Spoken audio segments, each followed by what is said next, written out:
Hey everyone, welcome. It's another special event for me, and I hope for the others involved. We're doing a Streamer Showdown. This is where 8 streamers participate in an offline draft on mtgadraft.herokuapp.com, and then we export our decks into Magic the Gathering Arena and use the friend system to battle within Arena. And we have quite a lineup today. Just Lolaman, Profumato TK, Scotty Nada, Legend, Voxy, Ham TV, Mobius, and myself will be drafting today. And we're going to be drafting Dominaria. Because Dominaria is not even on Arena right now, but it doesn't matter. When we use this third-party website, we can draft any cards that are available on Arena. And as long as we have them in our collection, we get to use them. So with a pretty full Dom collection and lots of wild cards, all of us are in. And Dominaria is an all-timer for a lot of us draft nuts. It's just a great format. Aggro is not fantastic. There are some aggro decks. There's a very good wizard aggro deck, and you can do some things with heavy aggro red, but largely the aggro has been a little weak in the format, which has lent itself to be a format that goes long, very grindy, do crazy broken stuff with 12, 14 mana on the table, that kind of thing.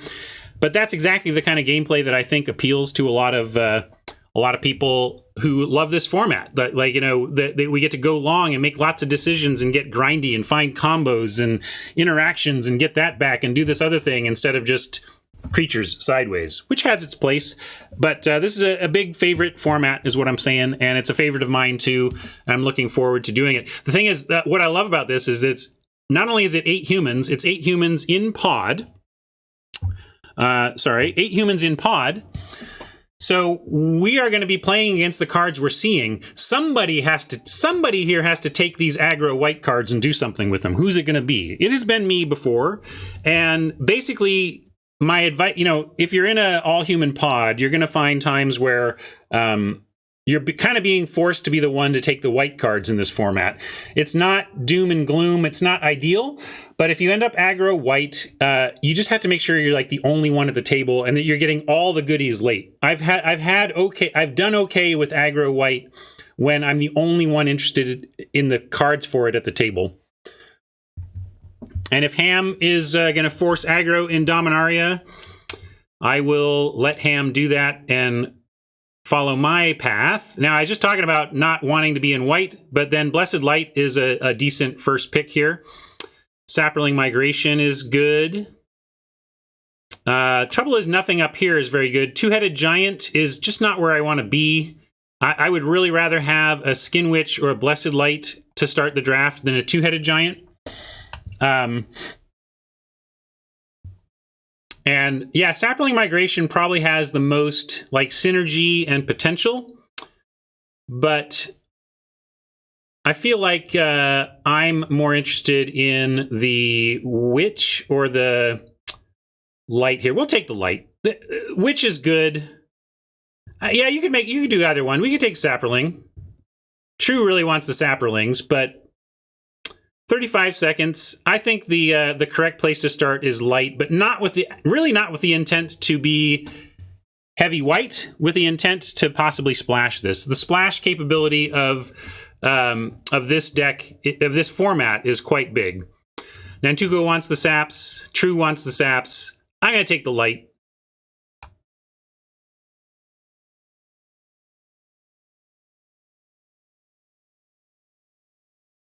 My favorite use of white in the format is as a splash color for blue-black or like green-blue, green-black, like, Skitter's second.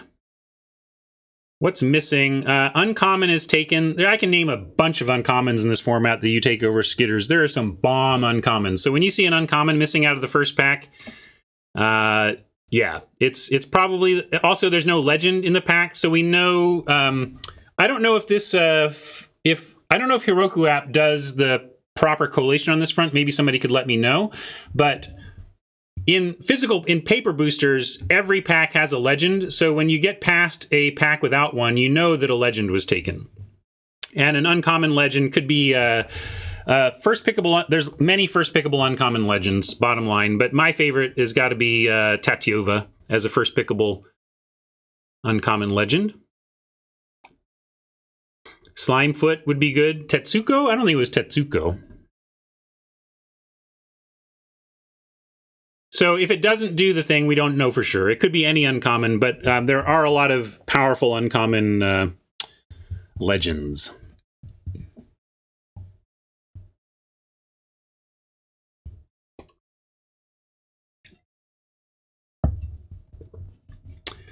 Not sure how Wizards collates those packs. What the exact logic is to make sure that that happens.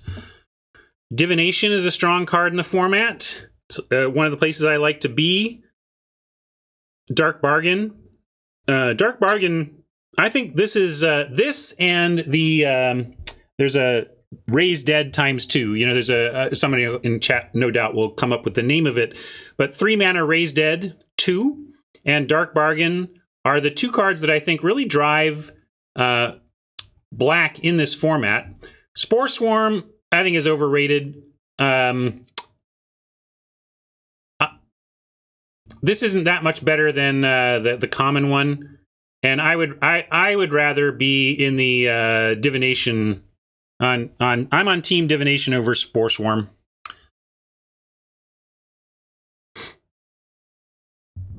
We are kind of sending a Sapperling deck between the Spore Swarm and the Migration, but I love a start with Skitters, Divination, and Blessed. This is a fine start.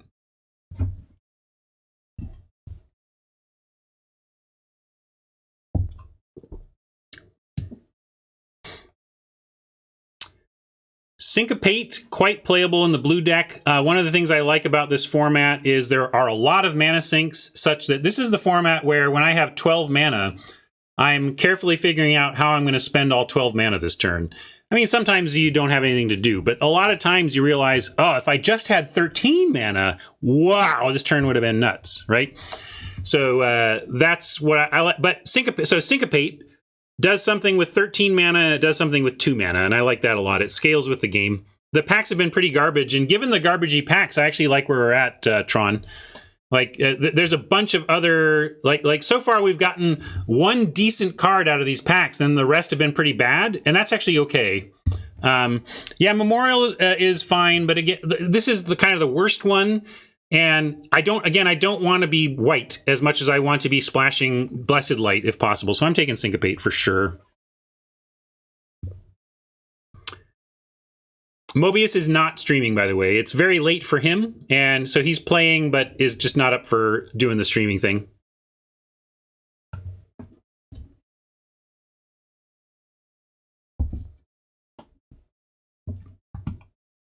Yeah, blue's generally what I try to lean into. Sulphur Falls is actually an interesting spot here, but now we can take the sap. I like it better than Wait. This is a funny thing, you know, Wait being draw 3 seems like maybe it'll be better than Divination. Divination only requires 1 blue, and if you're short lands, if you have 3 lands and a blue land, you're really happy to have this on turn 4 to try and find your basic. So I am going to take the sap herd here over anything else, over Falls, over Wait.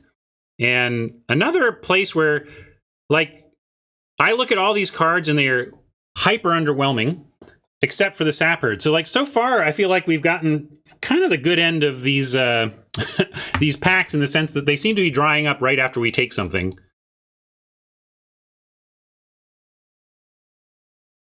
Well, all right, this one is pre-dried, although Garna has some application in the format. Flash, when Garna the Blood Flame enters the battlefield, return to your hand all creature cards in your graveyard that were put there from anywhere this turn.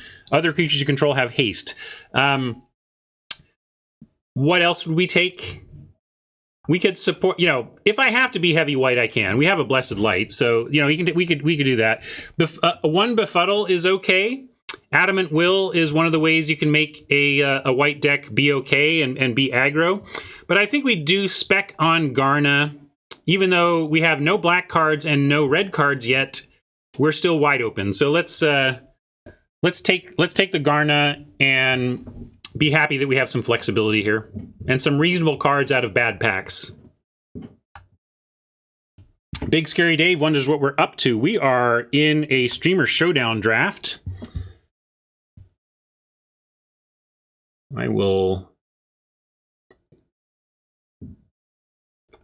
Here is the announcement tweet explaining what we're doing.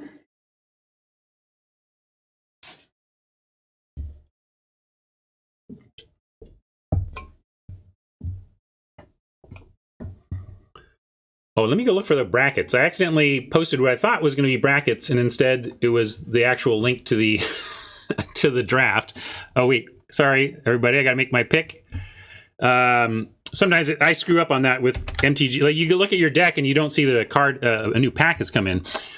So as usual, aggro white cards are still here. Familiar is gonna be good enough. It's not great, but we're gonna take the Familiar over the Explorer, and at least it's a colorless card. It can go in any deck we have. I do not organize these. Here are the brackets, by the way. Finally giving you the right link there.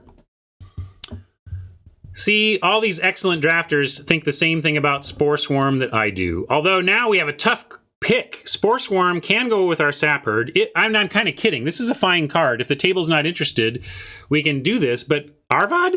Like, Historic, Surveyor, Garna, half on color. I kind of want to do Arvad and get a little weird here. Because we're moving into like blue-white historic almost. Blue-white, splash everything historic. But certainly saps were open enough that those of you who are on the sap train would have, I think, a very solid place right now. Relic Runner, not a good card in the format. None of these are. Llanowar Envoy is marginally playable and can help with a splash. I'm going to take the Envoy over the Runner. I know we're more blue than green, but Runner does not do what I want done in this format, whereas Envoy at least has something. It can trade a little better than the Runner, and the mana filtering can really matter if you are piling on. Oh, yeah, sorry. Scotty Nada is replacing Ben S. from that original announcement tweet. He was unfortunately unable to join us today. Diligent Excavator, nothing really playable here. This is best of 3, though, so we'll take a Pierce the Sky.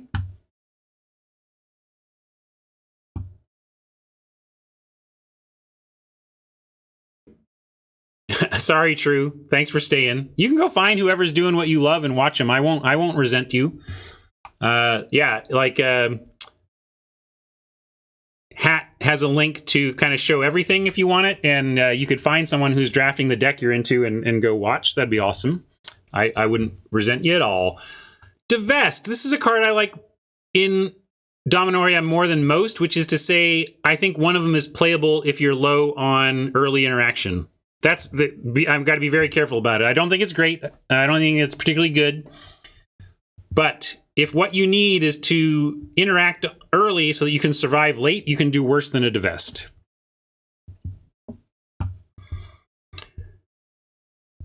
Here, we're going to take an Evangel and hope not to have to play these bad early cards, but we might, depending on where we end up here. I don't know what we're doing. Yeah, Rescue is playable, but nobody ever really wants that. Like, I feel like, yeah, I could have taken a Rescue there on spec instead of the Evangel, but if we do end up heavy black and having nothing at the low end, we'll be happy to have that Evangel. This is garbage. Board the Weatherlight. We could end up there. Mox Amber, maybe last pick Mox Amber. Like, can I win this off of Amber nonsense? Let's do it. White, blue, historic.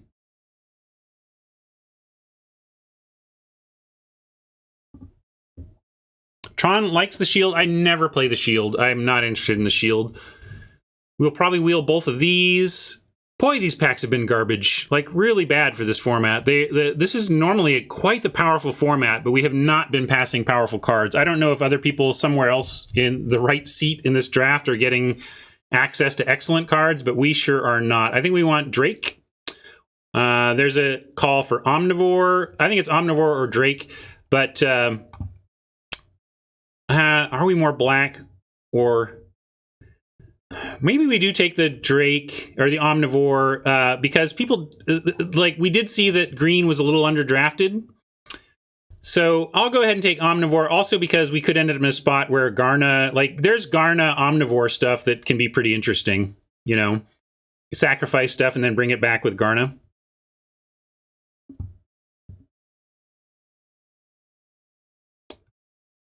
So I'll take Thallid, Omnivore now, and if we end up in the Saps deck, I'll be sad about some of the stuff we passed, but I still don't think we're necessarily going to be there. And here makes me want to take Rona and wheel another Arvad. Again, horrendous packs here. These are not good cards. Where are all the good cards? Like, look at this garbage card. First Eruption. Who would run that? Why is this? No, I'm kidding. I designed that card. That's why it's... But it's not good and limited. Yeah, I'll take Rona and maybe we wheel Arvad.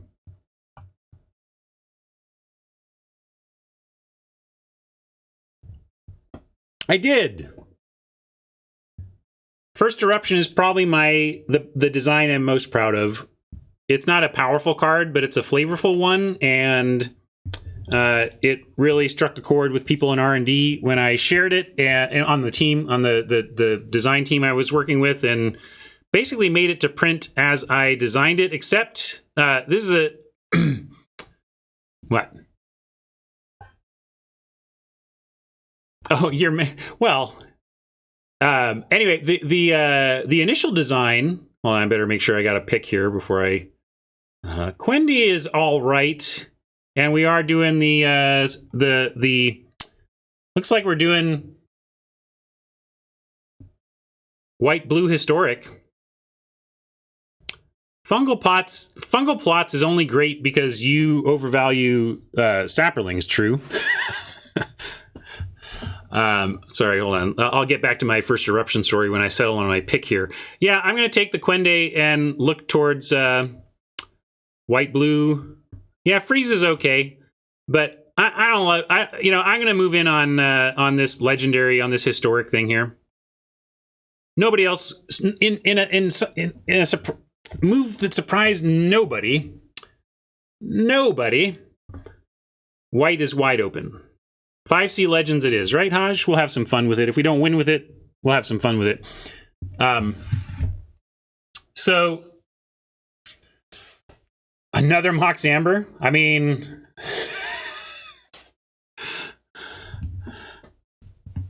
It'll probably wheel. The first one we got last. Let's get Soul Salvage. And we'll take Mox Amber last pick. Hey, it's Dub. You like Dub? You want to do Dub? No. We're not doing Compass, although if there is a deck where you could justify a Compass, it would be in a 5-color historic deck, right? Where you had the tools to make up for the card disadvantage, and it actually did what you want it to do for helping that strategy. We're going to take Soul Salvage, though, and wheel the Amber. Are we running the Ambers? We would run them, and I'd run both. Although, it's like a land, right? I don't know if we run both. Maybe we don't run both. The Compass? Oh, yeah, the Compass is the biggest trap. You would see it. You'll see it a lot. I'll tell you, if you're going to play some of this Dominaria coming up when it's available for the world on Arena, don't play Compasses. And then remember me talking right now when you see endless Compasses played across you. Hold on there, Hari. Hold on. We'll get there. I got to get, let's see. Kind of looking more Esper. All right. I'm going to leave it on Fungal Infection. And finishing the story. So the First Eruption came out of my head exactly as designed, except it did 6 damage at the end. The last chapter did 6 damage. I don't like the Lance that much, especially in a big control situation. I like Lance when you're trying to make sapperlings better. Like, this is good when you're trying to turn saps into real cards, but I don't like it in a controlling, leverage a bunch of this stuff. I'll get one of those later anyway. So, it's not that it was OP at 6. You could print First Eruption and have it deal 6 damage in the final chapter instead of 4. But what we realized is it was much harder to build around, because the dream of First Eruption is that you use the mana bump to drop a big creature, and then it survives the eruption, right? And so we actually realized, even though it actually made the card better to make it worse, because it made it more exciting and more build-aroundable for the people that wanted to build around it.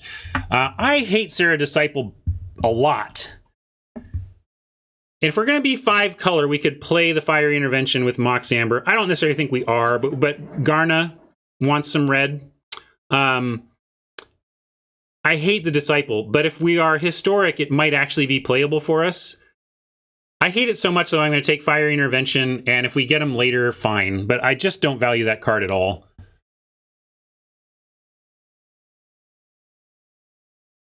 Take another Divvy.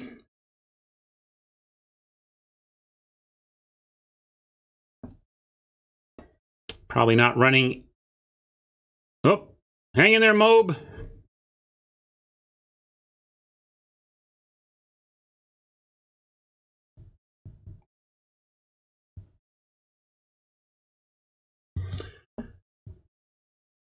Right now, it's looking 4-color-ish, depending on whether we want to bother with the red. Probably in our best case, we end up pretty straight Esper, and maybe don't even run the Amber.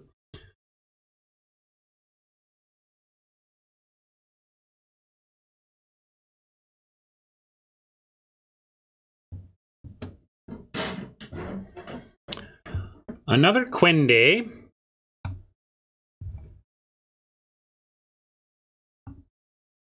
It's not like we have other stuff with First Strike. Although that is a reason to consider the Jousting Lance, I suppose. It turns that into a double strike equipment, but still don't think that's amazing. Yeah, I hear you, Tron. I kind of wish this went this well tomorrow instead of today. I guess Memorial of Tefali, maybe. I don't think people are interested in the Quende. We have one already.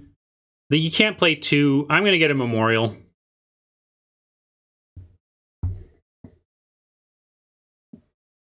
I think we're in trouble, Queen. I'm not expecting to advance here based on how it's going. But those who have drafted this format a ton know that I haven't gone way off the rails here. They've just been really bad packs and against really good drafters who are not leaving us with any good options. So Servant here is at least historic and at least a 2-drop. So I'm going to take this Servant.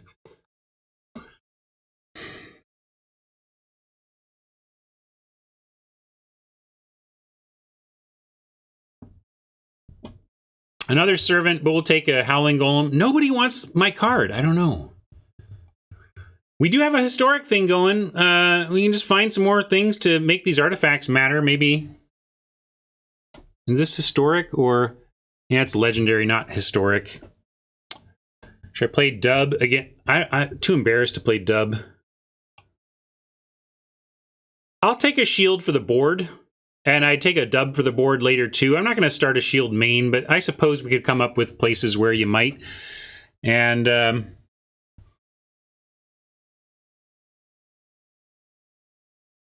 you can start thinking about whether we would play 2 Ambers if we had the density of Legends. Explorer, sure. What a garbage deck we have building here. Yes, let's play. Look, it says artifact on it. We can sacrifice all of our garbage artifacts for good artifacts, and sacrificing one Mox Amber allows us to play the other one.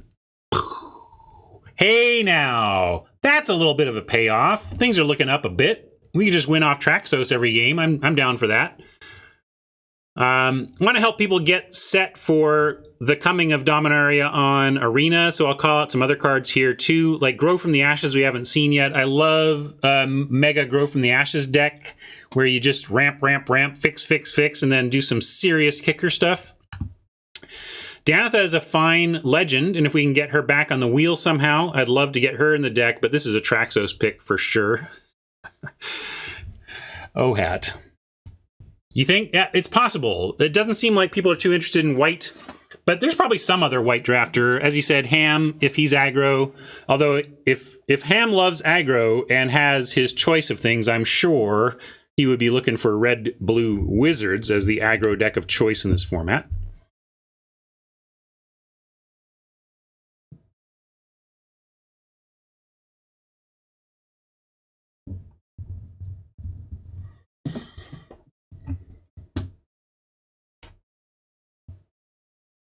Scriptures, that's powerful.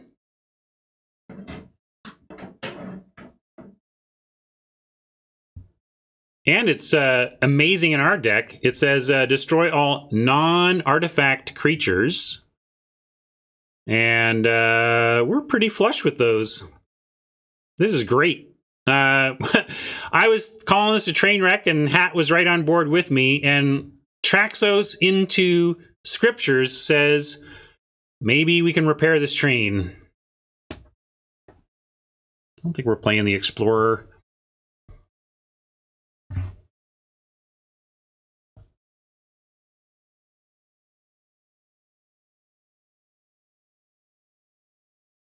I do not think this is among the best decks in this format that I've drafted, but it's starting to become one of the more fun ones. This is an unusual place for me to be, and I'm kind of enjoying the challenge and result of it. I like the Familiar, but as we scroll down and find a Blink, we're going to grab that.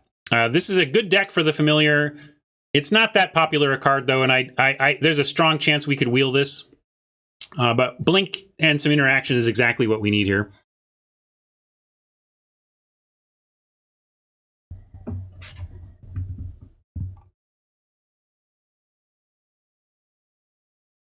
Yeah, somebody's got the cool sap deck. It's not me. You can look at the 8 drafter split that MTG Bot and Hat just put up and go see who's got the sap deck. That'd be interesting.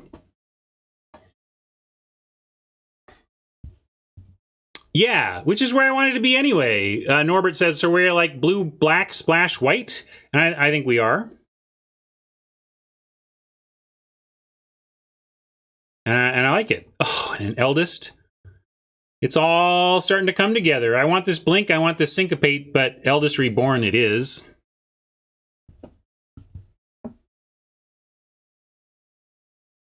Great uncommon.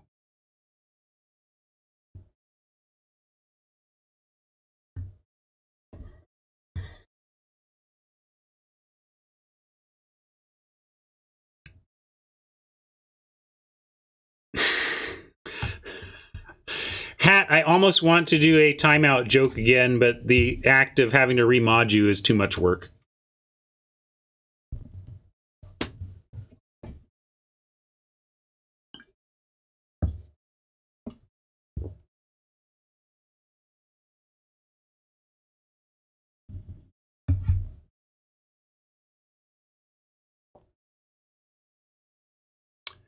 Deep Freeze, again, is some... Oh, but we got Vile Offering. We have a deck for Vile Offering! Oh my god! We can do this! Ah! It's so exciting! I don't think I've ever played Vile Offering correctly before, but I think we get to.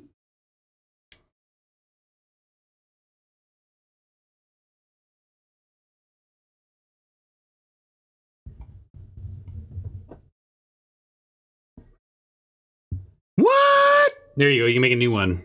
What? What? Well, we found the black lane wide open in pack 3. My god. All coming together.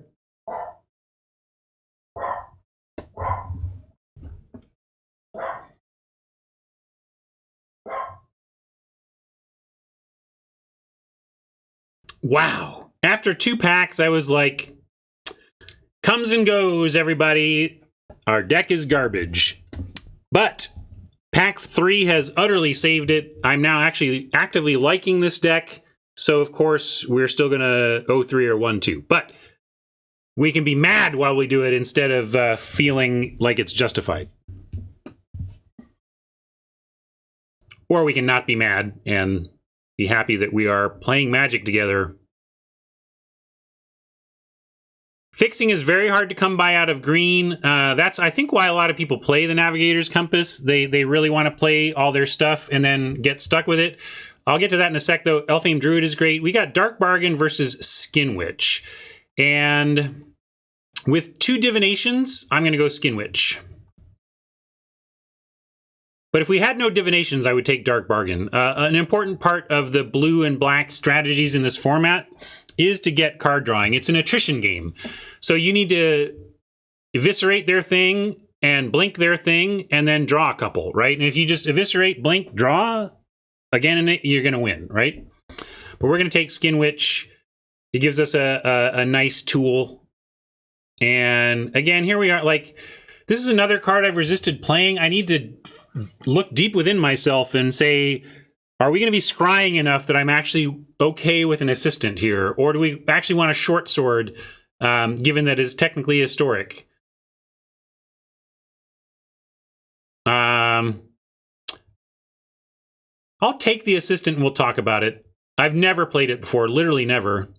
And here we get a Dark Bargain anyway, and I'll probably play all 3 of our card draw cards. I just prioritize the Witch over the 3rd one. Here, a 4th one. I would rather have Soul Salvage number 2 than a short sword or a 4th card draw spell, even though this is kind of card draw.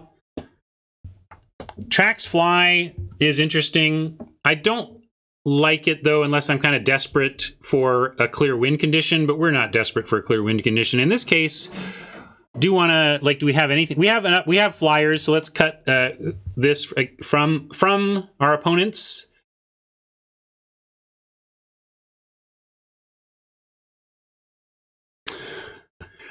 Piercing Gaze.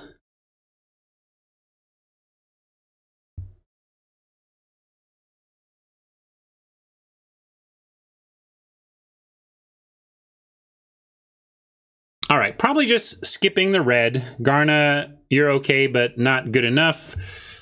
I think we try 1 amber. Like, let's count the amber, the things that make the amber function. How many, before I even count, Ryan, how many legends do you want before you're willing to play that amber?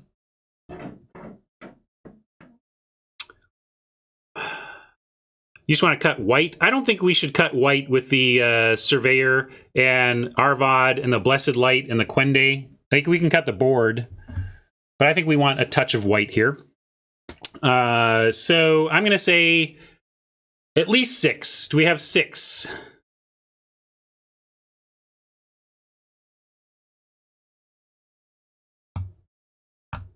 One, two, three, 4. We only have 4? So no. I am not going to play the Mox Amber.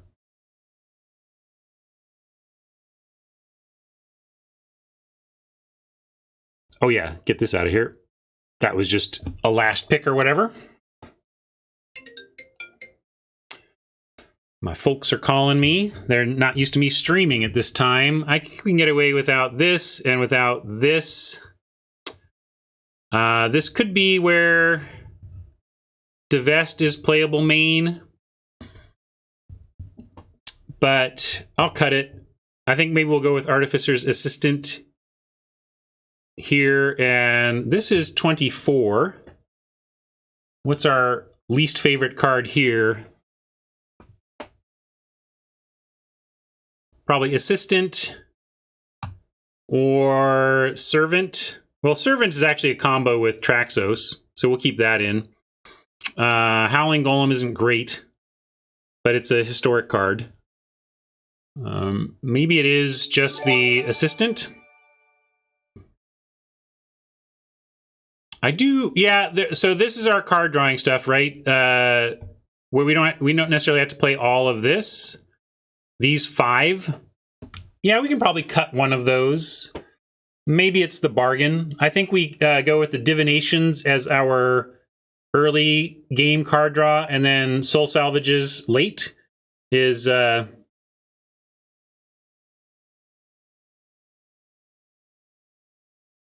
Offering castable. Yeah, I think it is. I mean, I know I said we weren't playing the amber unless I had 6, but that's because the point of amber is to accelerate you a bit, and so I want to get something down that turns it on quickly. Offering, we just need 1 window, and then it's fine. We also consider that we have 4 legends, but we have 2 ways to get them back, so there's that as well, and 3 ways. Where is our eldest reborn?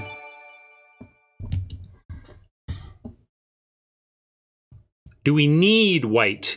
I think we need, I don't know if you mean add white to the deck. Yes, but do we need the white cards? I want them to solidify our first. This is Blessed Light is great. Quende is not great, but I'm willing to splash it given if we run the amber.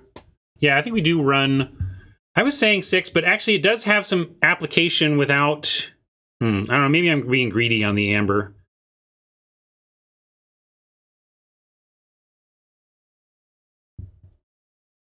All right.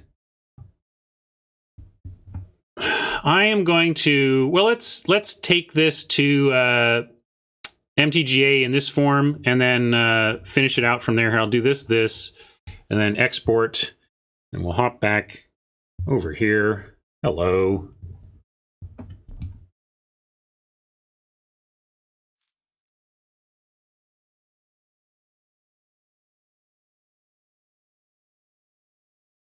I can't cut Quende and honestly run the legendary stuff. So if we're off Quende, then we are off a lot of those plans, and there may be the backup in the deck to fill it out.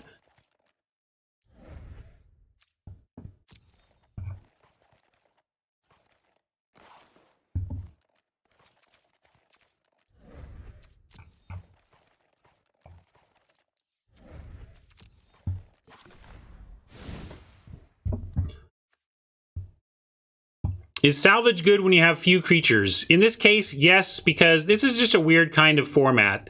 We're trying to survive a little bit early, draw some extra cards, play the creatures we do find, then get them all back and play them again. And let me see what we're missing. We craft all. Oh yeah, sure. Thank you, Hat. I'll get him in just a moment.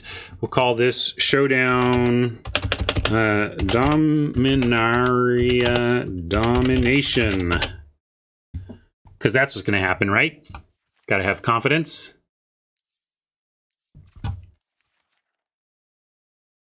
Eight, 9, 10, 11, 12, 13, 14, 15. Well, this is all sorts of wrong. And we go 16, 17. Boom, boom. Maybe we go 2 planes. Yeah, we have to I'm running Quende because I want the legendary bodies. I hear you, Tron. This is maybe our worst card or worst creature, but it's just too. Oh, and I forgot Rona. Did I miscount? I think maybe we have more than I thought. Rona, Quende, Traxos, Arvad. No, maybe I did count right. Yeah. Okay, yeah, I'm definitely keeping them all. Gotta keep them all. And 6, 12, 13, 14. 12, 13. 12, 13, 14, 15, 16, 17. And then I guess we could cut planes if we're counting on the amber, but maybe we shouldn't count on the amber. Questioning the amber. Yeah, I don't think the amber does enough. It's too risky. Let's go with this. Yeah, it's not a splashing tool.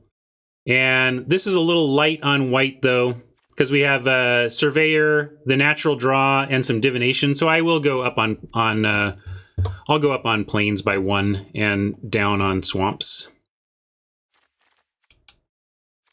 And let's not forget sideboard stuff. Apologize to Ham for me. I'm almost there. I just want to make sure I don't screw myself up with lack of lands on the board again.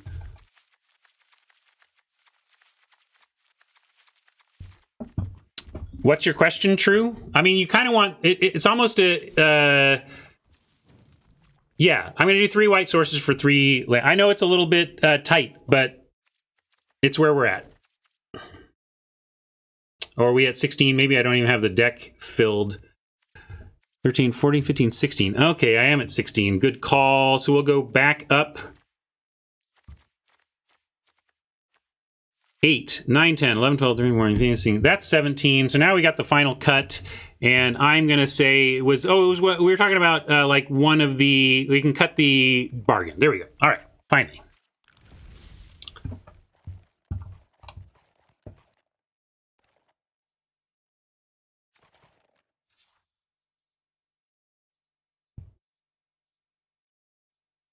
I forget what his username is. Did I miss it? I thought we were already buddies. Surely we are.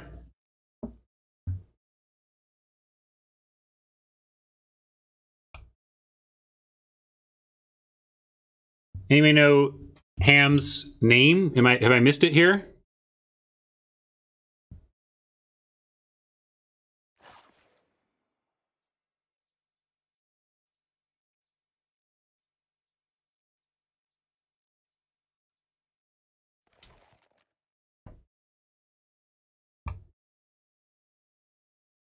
Well, I still need to know. So True, the reason I don't do that is because to do what you're saying, I need to click this and enter a display name. I don't know it. So hopefully if he's a buddy, I am reminded of his darn name and can successfully challenge.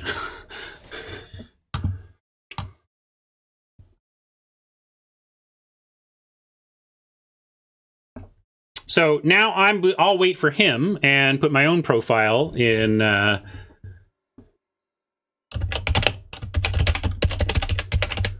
does that make sense? True. I mean, yeah. I don't know why.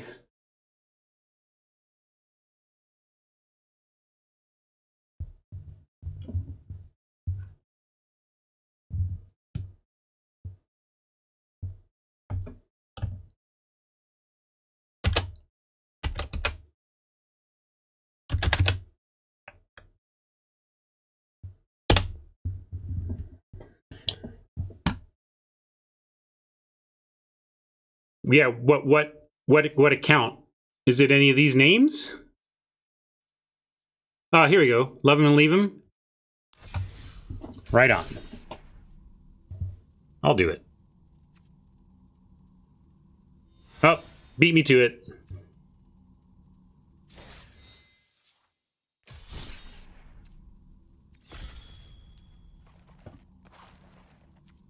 All right. My nemesis. So far, I've played Ham, twice in these showdowns, and he's just completely embarrassed me. So I'm trying to come up with a good showing here. We're going to play first against Dr. Aggro, and in this format in general. We got all of our stuff. We even got something to do on 3, so hopefully that's good enough to hold back what we're anticipating might be aggressive.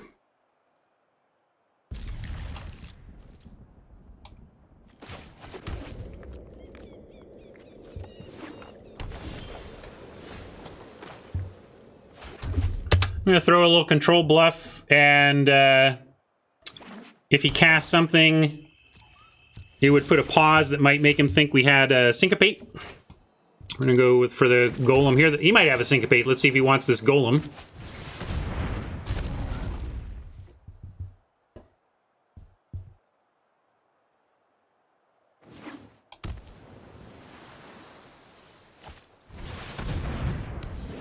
Interesting. Well, gonna see what other removal you have, Ham. Aggro's not good. What about 7/7 Tramplers attacking on turn 4 or 5?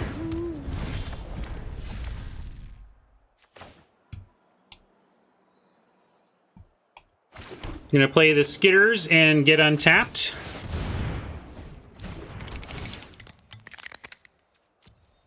And what do we need here? More black will do nicely. Turn 5 is mid-range. Well, it's you know, it's turn 5 attacking 7/7. I don't. Yeah, if it's turn 6 attacking, then maybe. Well, first, let's see. I could wait. I could get cute and try and give Ham an opportunity to try and do something. Then, haha, blink at instant speed. But no, we're gonna do it right now. Get it back and not mess around here. I could even blink it without kick and replay it right now. So I think I'm going to do that because then we get offering next turn or reborn next turn to untap it. So I'm not going to kick it. Usually I'm desperate to kick my blinks. But in this case, kick and blink would not allow us to recast.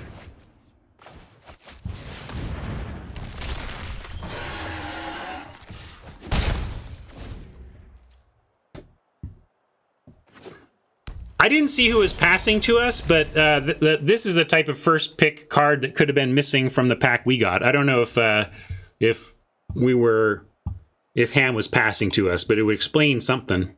Yeah, this is scary. Might get this countered, but this is a cast trigger, right? So even just casting the Reborn will untap the Traxxas at least. And I'm going to play the land because if it's... I haven't done the math, but just whatever. In case of syncopate stuff and stuff, we'll get our land out there. Opposite side of the table sounds right for first round pairing.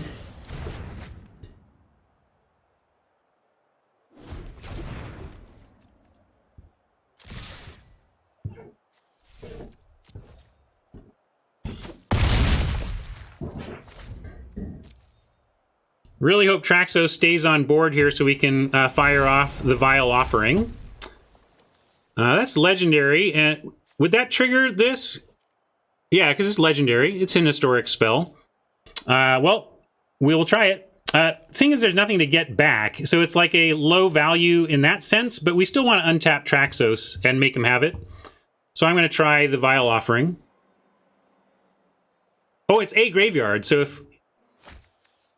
even Ham doesn't have any creatures, though.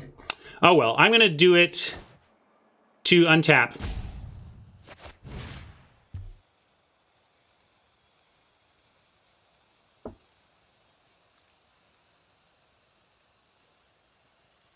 Oh, wait. Creature or Planeswalker. Oh, submit 0. There isn't any, right? We looked.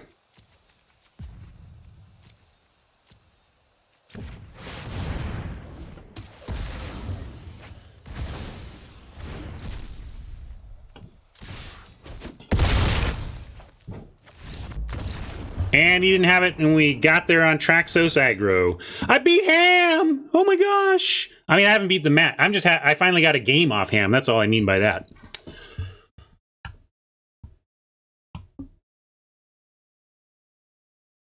Now then, we are looking at a mirror match and clutches. I don't know if there's much we can sideboard that's going to be like, oh, well, this is an answer to that. And we can put Divest in. Yeah, Divest is looking a little better to help get stuff in the yard even. But what will we cut for it? Fungal infection? I don't know if what are we infecting over there?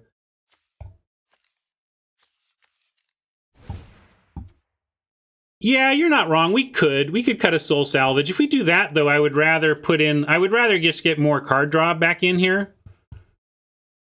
Where's that? Wait, is it in here? Oh, shoot.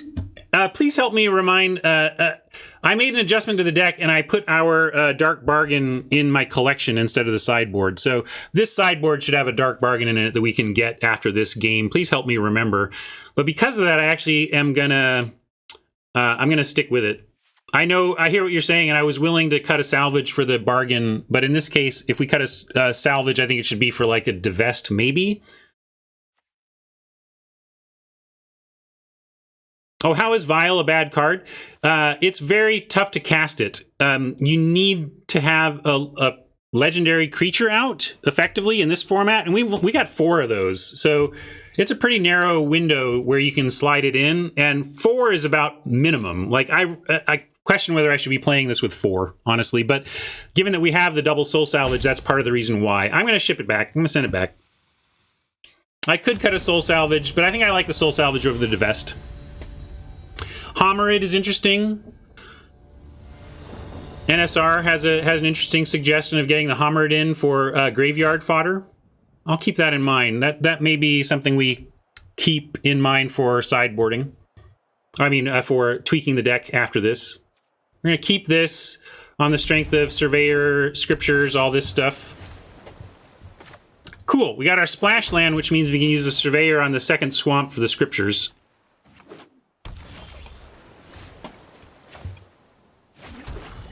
Flooding a bit here.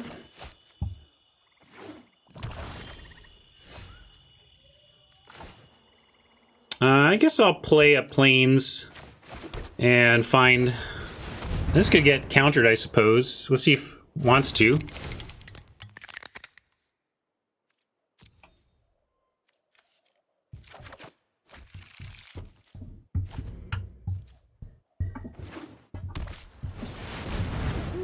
Well, that's familiar.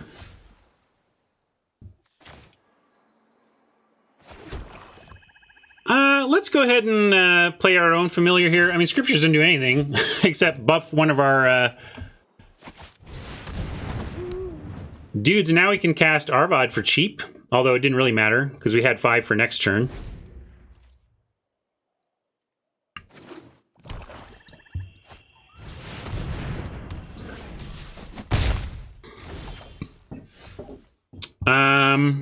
All right, well, I still like Arvad here. As far as clutching goes, that's not the worst. We can survive that clutch.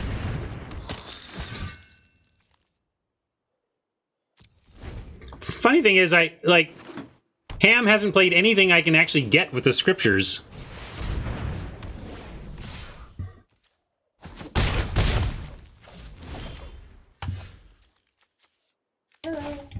Oh, hi, Clara. I saw someone out of the corner of my eye. I just assumed it was Mom. No. My daughter has showed up. Are you filming me? You're kind of holding your camera. I mean, I don't know. Oh, no, I have TikTok open. All right. So, wanna come say hi to everybody? Sure. Show me a new haircut. Huh. I don't know where it is. So you're up there. Oh, there. See? Hello, chat. Have a good time. Thank you. We got 6 mana. What are we doing with it? Disciple does really nothing here. Actually, what about... here's what I'm going to do. Maybe I shouldn't do it yet, though. I'll do Elders Reborn right now. Elders Reborn is not amazing here, but it's good enough.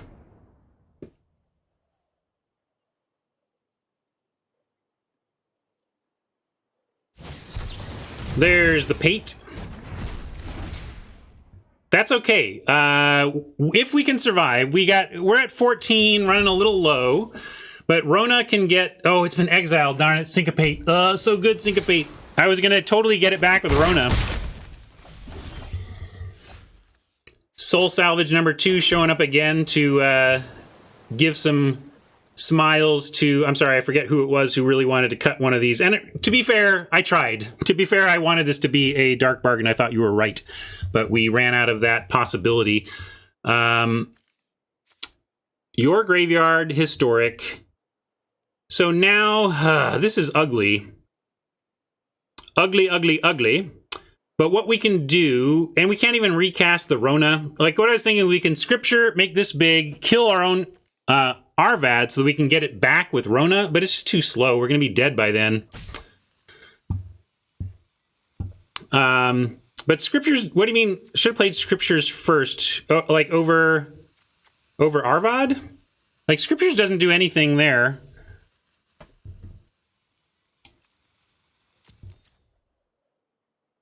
But what would Scriptures do? I don't even understand why you want to play Scriptures.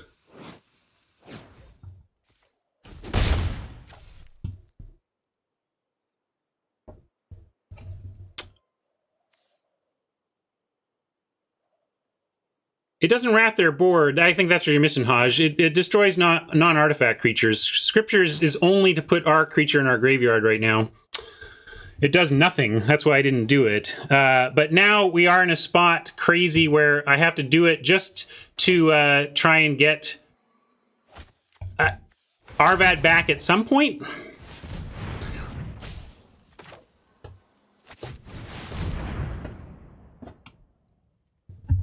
Nah, don't shut up. You know, this isn't a card reading stream. Nobody's judging you here.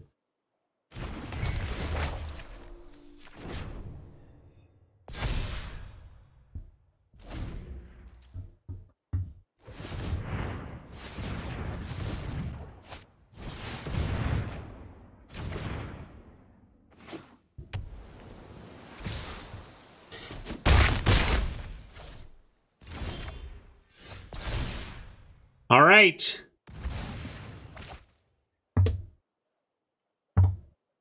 Your friend here is only mostly dead.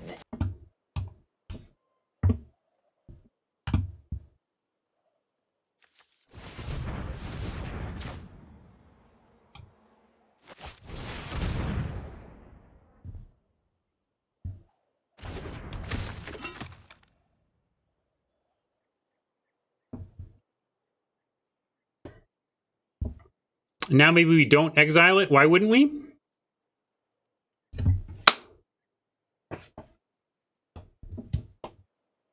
Because of the soul salvage? I suppose we could soul salvage it. Oh, sure. Yeah, good call. I was only just worried about finally killing something, but sure, we can decline. Certainly if we don't get there on offering next turn, we're dead.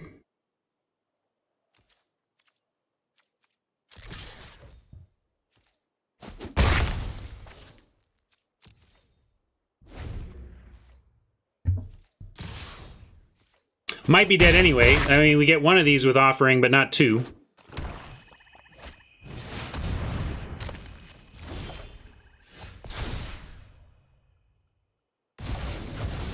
Yeah, I think that got us. And is probably it.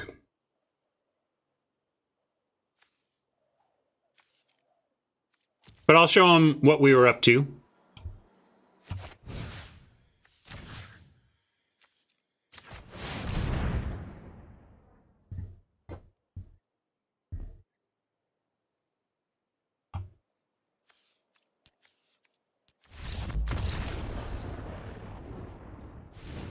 I'm going to give Ham credit for attacking in the air next turn. I think he was going to manage that.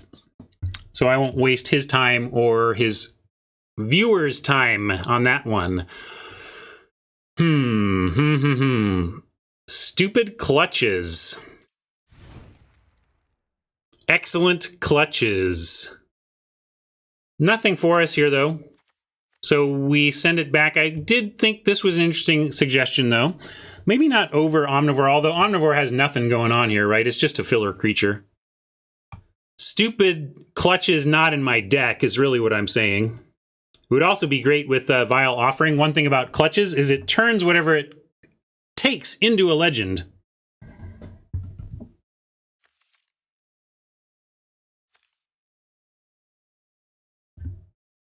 Yeah, that's true. We could use Omnivore as defense against 2-for-1s in that way.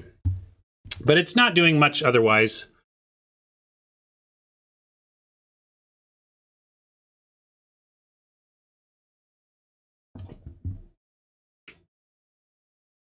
Yeah, I just need to cut something. I don't know.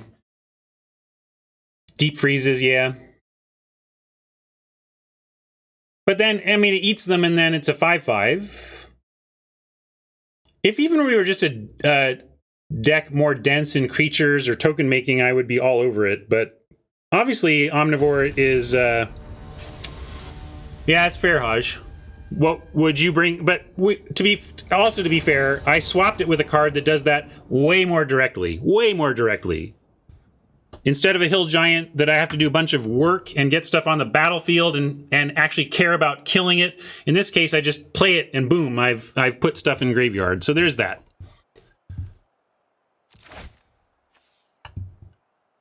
All right.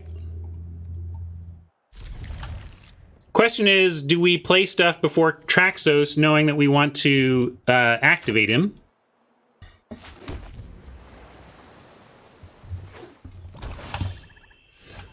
This can be is this a draw format? I don't know. I mean, Ham didn't, right? Did Ham put us on the draw?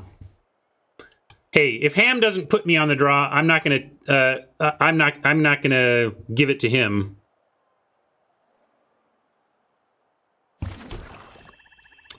Can't play Golem. It's a different Golem. And I'm not playing the Skin Witch.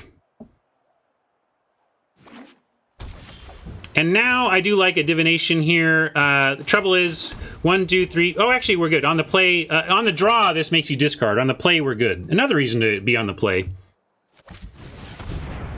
Syncopate, tempting for Ham here, and I wouldn't blame him if he did it. I generally fire off Syncopate on whatever my opponent does on 3. But maybe he doesn't have it, but there was a pause there, so he's got... Maybe he's... Carefully. I think actually we just go with Quende. Now Quende would untap Traxos. We have a lot of Traxos untapping in hand. I'm gonna offer Ham Quende and not our Big Scary.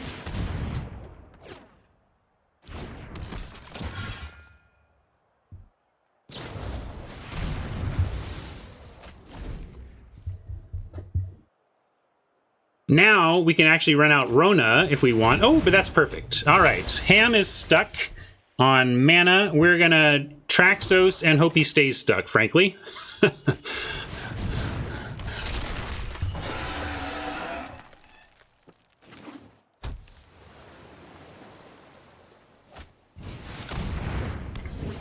No break. Oh, you're so... I don't know.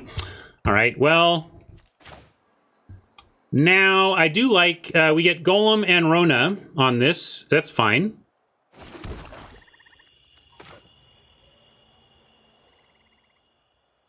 I'm going to go Rona, targeting Quende, and then Golem. Oh, you want to leave up Syncopate? Why do we care about... What do we want to save here? Like, or we just want to counter whatever Ham tries to drop to... Well, we could... I don't know. I just like 2-spelling this turn and then having Syncopate next turn. I think I'm going to do that. Go Shields down one more turn. And then also because Ham can't clutches next turn.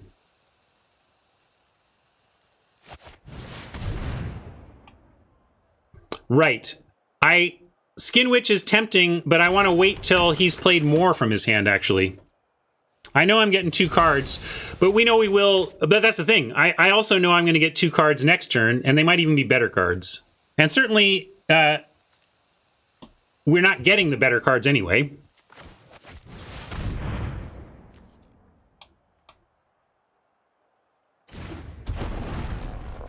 So here's where we brace ourselves. And if we can survive whatever Ham comes up with here, we get a pretty good spot with Syncopate and Quende. And then we can do Skin Witch after that. The trouble with discard when an opponent is mana screwed is that they have many options, and they probably don't even matter.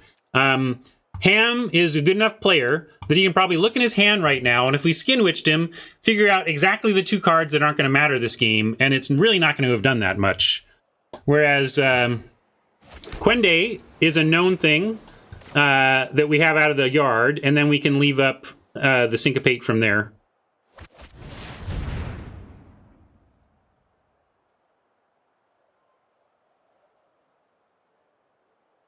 If we attack with the Howling Golem, we're giving Ham the tools to draw out of Mana Screw. I don't love that. So the question is, do we give Ham a card, and ourselves, in exchange for 2 damage here? I'm going to say no. Although encouraging him to do something worth countering might be worth it. I don't know what people think here. Say no attacks.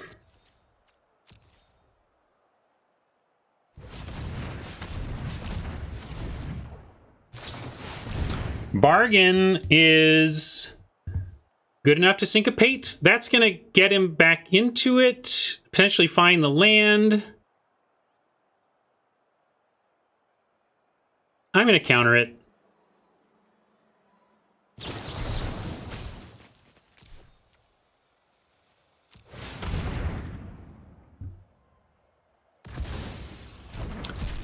Well, I guess we could have taken it out for something else, Media, but this is a very specific spot. This is a very specific spot where I'm trying to not let my opponent unlock from Mana Screw, and that's not what's happening every time, and I do not like this card at all, but we are in an historic deck. This is a deck that is actually doing historic things, so I feel like there's some ways it was just kind of what we had to do. We can now start Rona-ing instead of casting from hand. But yeah, I think we should cast. Yeah, let's cast Arvad and put the pressure on. Let's see if Ham's got something for Arvad.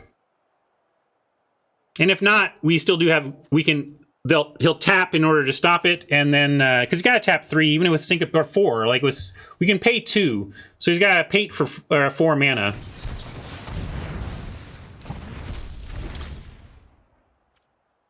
We can crash in at least.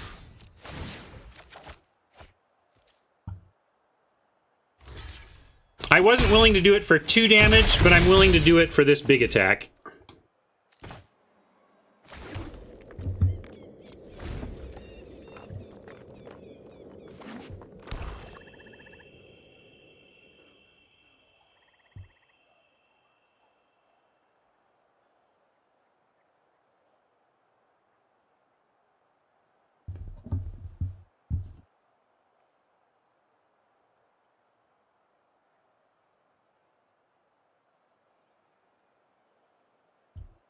And Ham deciding from a fistful now.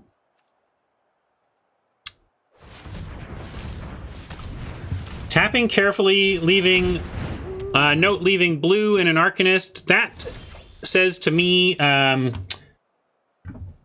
it's probably Blink. There might be a blink of an eye here. Could be another Syncopate, but it's only a Syncopate for 1 in that case. Here I like just getting them for the clean Skin Witch. And then attacking, I think.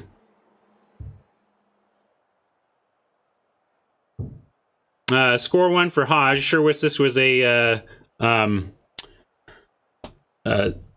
sacrifice dude so we could get Traxos back in the yard.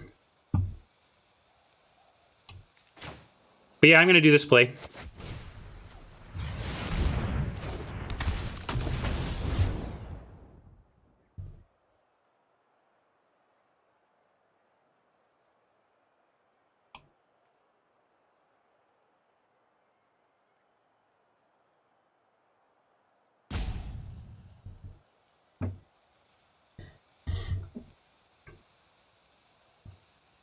I'm thinking of sending in a team, knowing that Ham could trade Familiar for Rona, but we have double Raised Deads in the deck, and getting Rona back is actually a little combo in and of itself. So I'm gonna send all.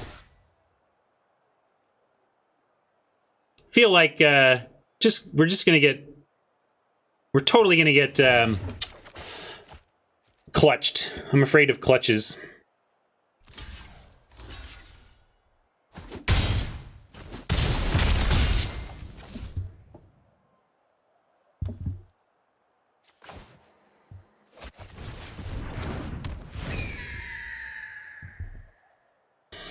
Man, I'm playing cards I kind of consider embarrassing in the format. This is like the first time I've ever had a deck where I wanted a Howling Golem, or where I was willing to play a Howling Golem and an Assistant. I just don't play these cards in this format. In this case, we're going to get... we don't even need the Raised Dead effect. We got one in the land form. So I'm going to go...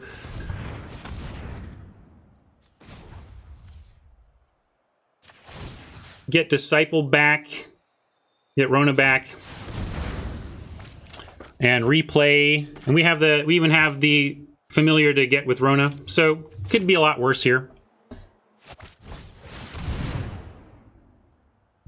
Ooh, Scriptures. We'll keep Scriptures. We could work with that.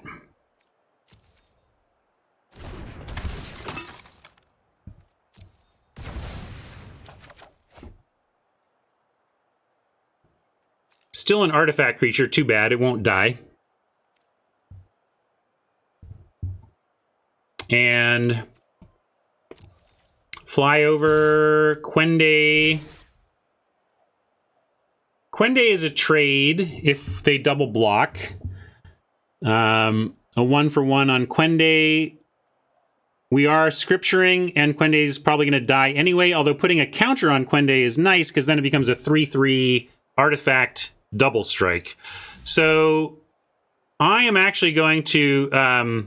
yeah, we either attack all or don't attack with Quende. I'm not going to attack with Quende. I'm just going to attack with the assistant. Because Quende is too good as a target for the Scriptures. And we know what we're doing next turn. I don't need to play the land because we're drawing Scriptures. And if this convinces Ham to like go after my hand or something with a second Witch, that would be fine. And even that is fine with what we're about to draw.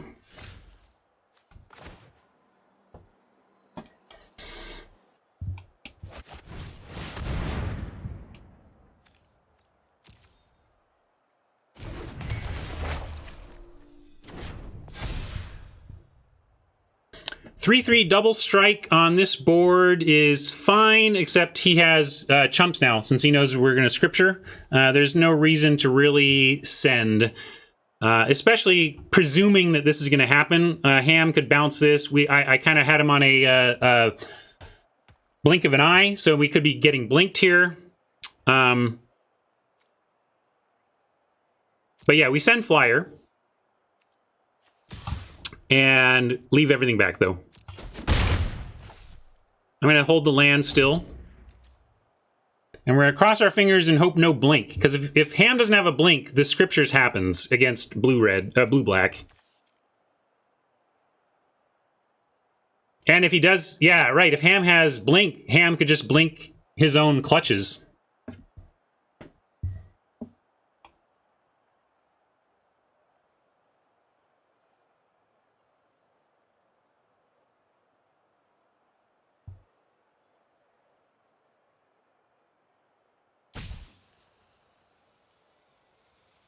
You wanted to offer trades because of those possibilities?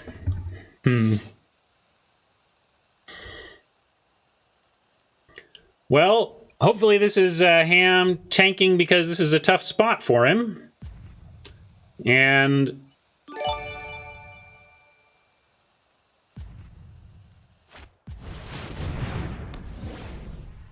Are you serious?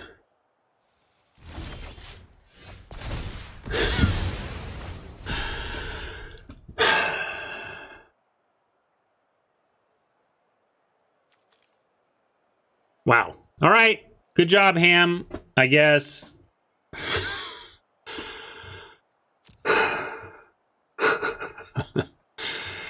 Can't stop the Ham. I have tried.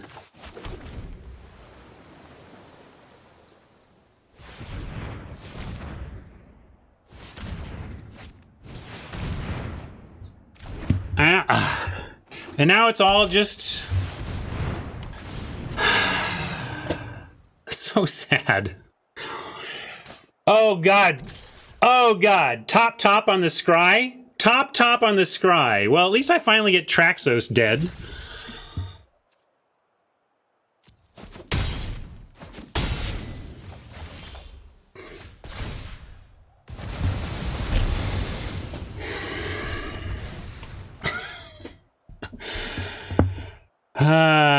Here's how I got destroyed. I was going to destroy Ham and my Phyrexian Scriptures that destroys all non-artifact creatures was going to leave me with a Golem and a Quende with a double strike and a counter.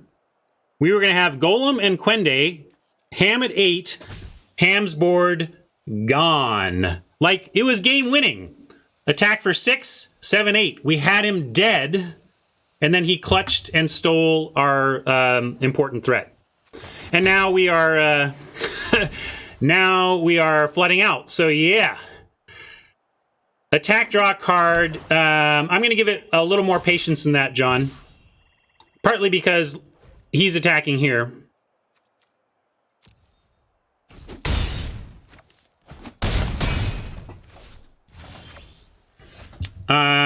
Yeah, we could block draw.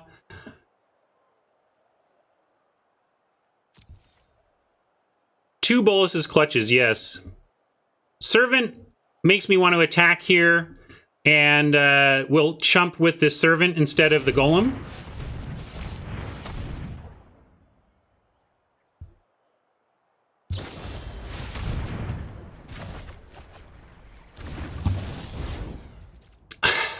I tried.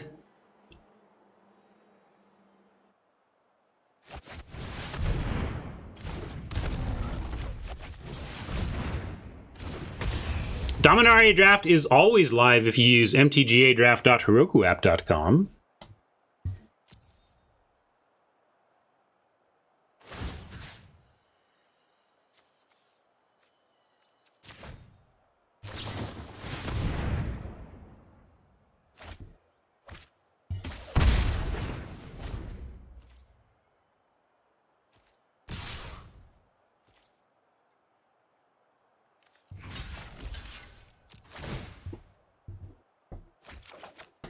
Okay, that's one of the cards we needed.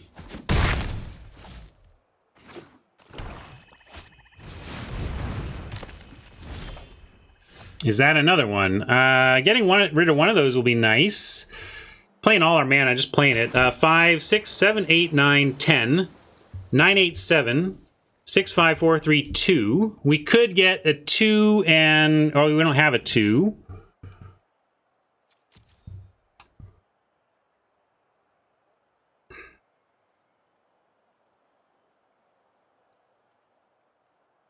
We can Reborn and chump. We have a 1, but I don't think we want to necessarily waste a slot on that. I mean, I guess if we have to chump, it's a fine chump.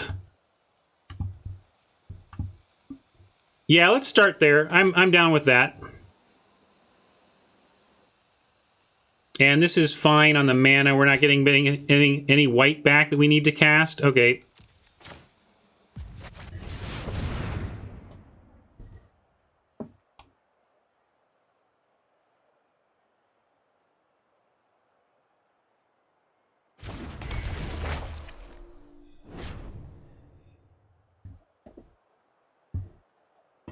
Double Clutch. That better be the name of Ham's deck. Somebody go tell Ham to rename that deck Double Clutch if he hasn't yet. All right. Well, we can get Quende back, but what actually helps us? 3 in the air is one of the biggest problems we have. And what's going to be done about that? Very little is the problem. This is what we ran into last time. I guess we get Rona back to replay Scriptures. So let's do that.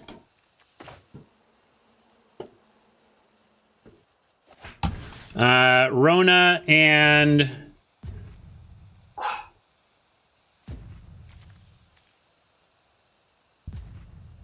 Tracks.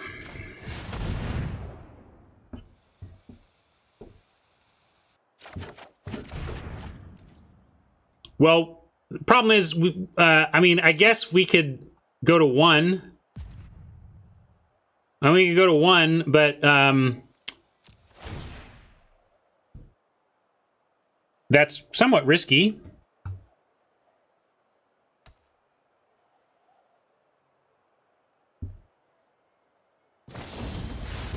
Yeah, I don't know, like...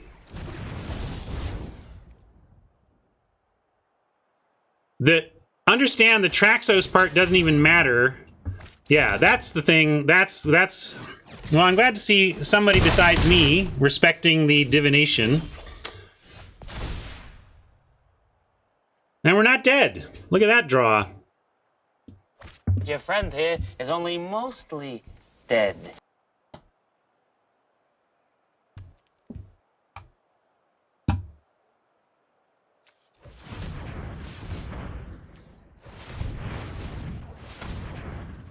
So, Traxos, Servant, and then... Oh, that's all right. We have the spare mana anyway. And then we still have the Blink with Kick.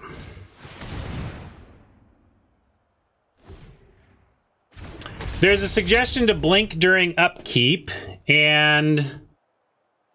Yeah, I suppose we should. There's no secret sauce to, like, no tricksiness. We just need to stop that Cloud Reader from attacking. And the reason to do it, set the stop and do it before draw, is like, what if he has Syncopate on top of his library? And if we do this before drawing, can't get countered, right?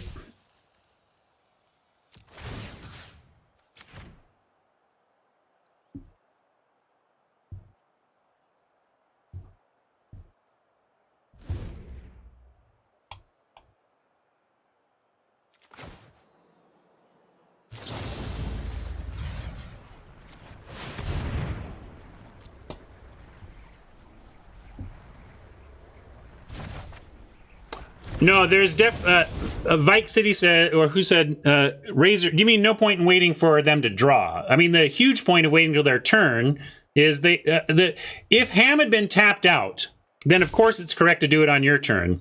But Ham's not tapped out. If he had the counter, he had the counter. So you do it on upkeep, so that if he doesn't have the counter, you've done it, you've affected it. Like... I guess that you're right, there's no real difference, but I guess it's still, like, if we want to be technically correct and set up, the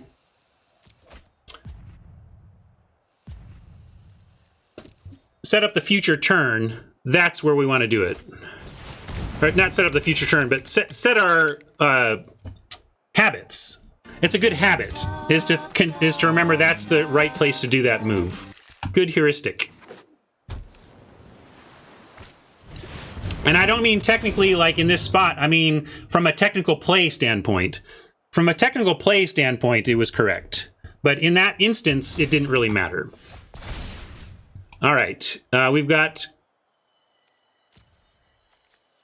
Okay, we've got the only one. So let's get Rona back, and then we can get something else back with Rona.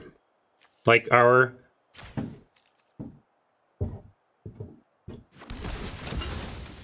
scriptures.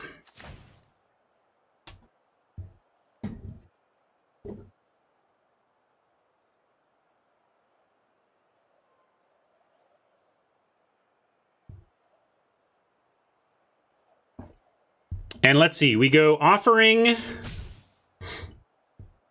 Yeah, we need to kill the Sphinx or we die. But this, I mean, I'm just resolving the saga that I didn't have a choice of what order to do things in here. And what are we getting back? Let's see, wait, it is creature or planeswalker card. Okay, well, we're just going to do it. And we want to do it while we can pay for the... Oh, you know what he has? Ah, darn it. I just realized he has the counter target non-creature spell, and we're still going to lose. That's too bad. Unwind is probably getting us here. Maybe we could get him to unwind this. I'm going to try this in case he goes for this unwind.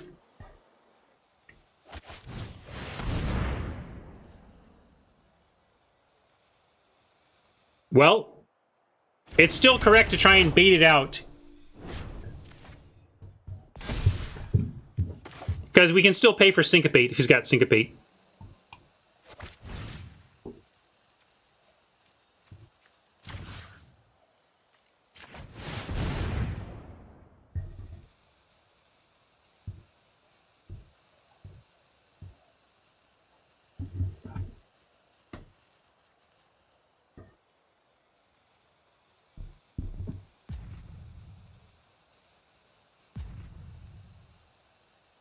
Yeah, I think we cleared his graveyard and there's no creatures there.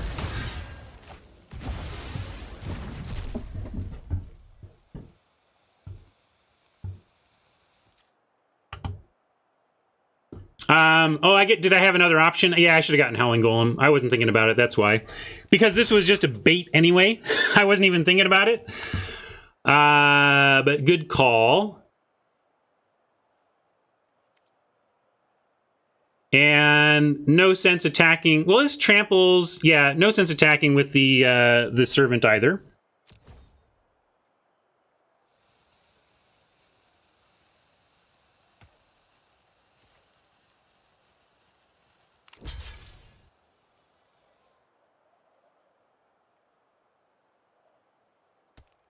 Arcane Flight, interesting call. Good point from Norbert.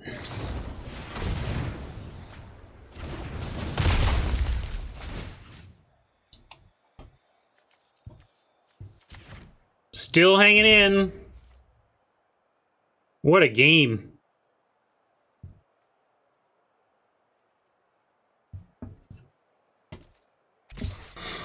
Now we're going to obviously block with the soon-to-be-dead Quende. There you go. That's why I got Quende. We needed to chump block anyway.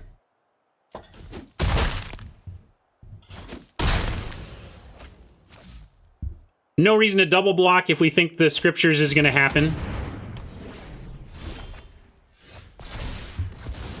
Now let's see.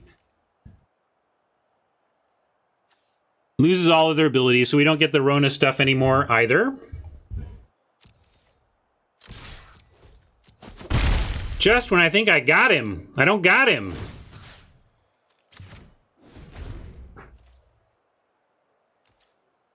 How about some better, cool stuff? Okay, okay. I'm cool with that. This gives us instant speed, and we can even get rid of this and maybe kind of almost win?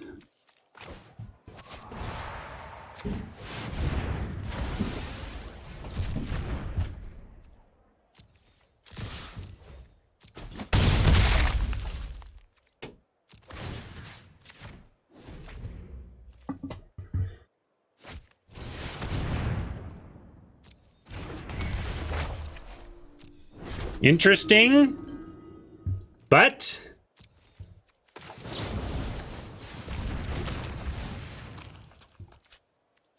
yes! Ah! Woo! Man, what a game. GG, Ham. I gotcha, but holy hell, you played brilliantly. My God, I needed every little bit of every little thing to finally get there. I thought I had Ham like 4 different times, and he flipped it on me and put pressure on me, and I managed to get there. Wow. Whew.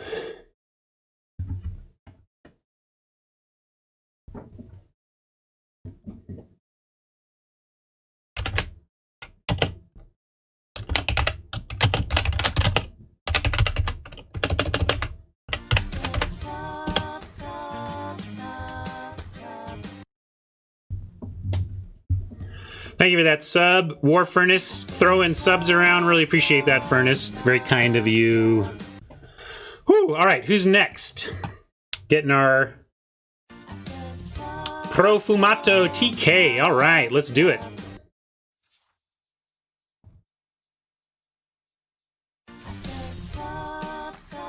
Oh, already got there.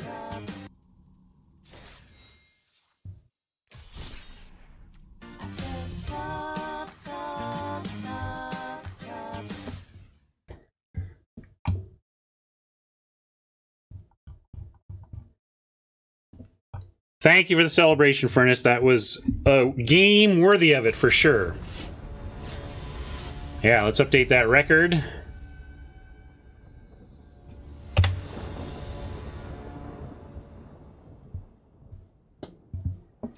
I finally beat Ham, it's true. No blue yet, but Scriptures, Servant, Divination, I'm in. I mean, not that we can cast a Divination, I just like the cards I'm seeing.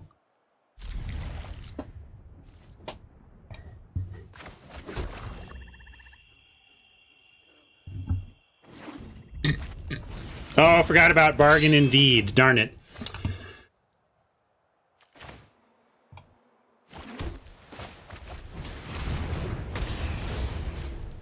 Krishna on it, but with the lag, I'm too slow. All right, we're going to divinate here and hope that Fumato dumps some other stuff on board. Looks like the red-blue wizards aggro deck that I said is legit.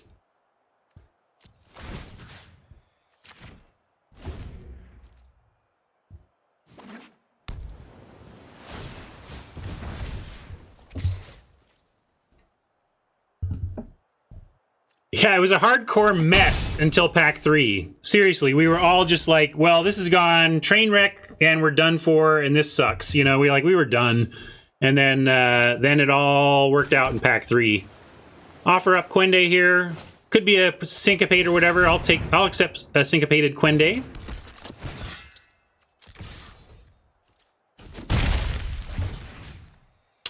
Well, I would say double clutches is pretty special, but I get it. I think I had more gasoline than he did overall, but double clutches and all that card draw was pretty good.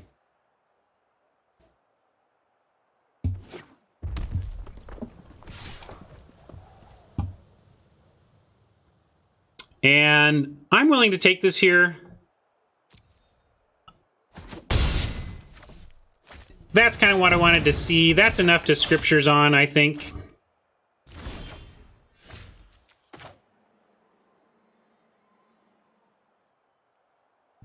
Well, taking 7 next turn is pretty harsh. I wonder... but we don't, because I get to put a counter on Quende. That's right. So actually, Quende can block.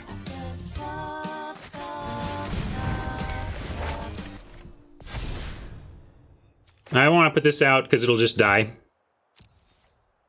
Thank you for those subs. Sounds like some more gifts out there. Appreciate that. Thank you, chat.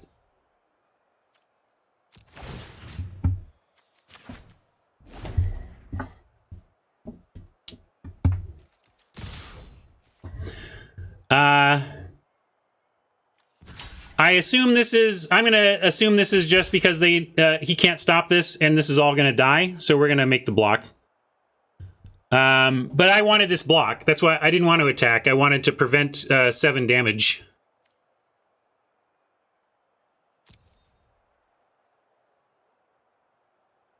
Did I? But... Oh, does he have...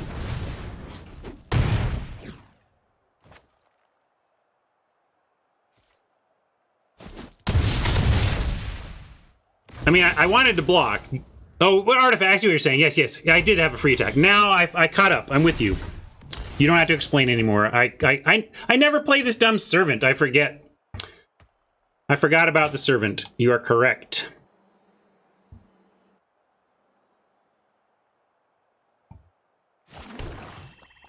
We'll send, though.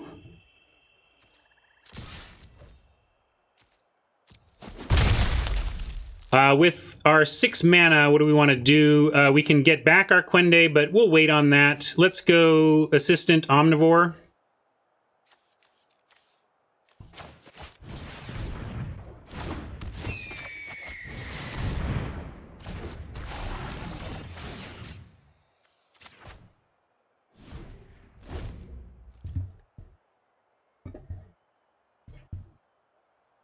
Chat is always correct until you listen to them blindly and you're dead.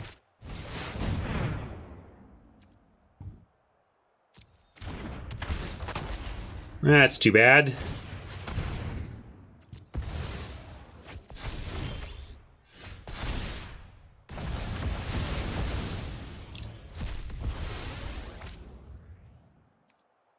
I'm going to send in the Omnivore and... then Skin Witch. Although maybe I'll just hold up Light. We can just maybe he equips the Fire Fist and we just get rid of it there. But I kind of like get two of these 3 cards gone and then just chump.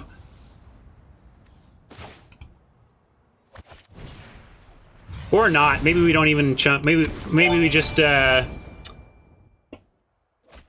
take it.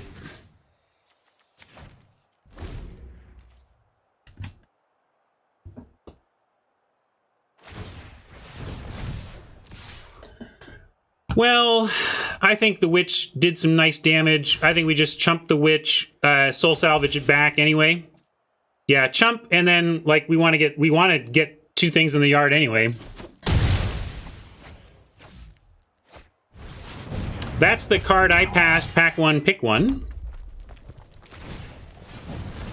Gives us a new target for Blessed Light.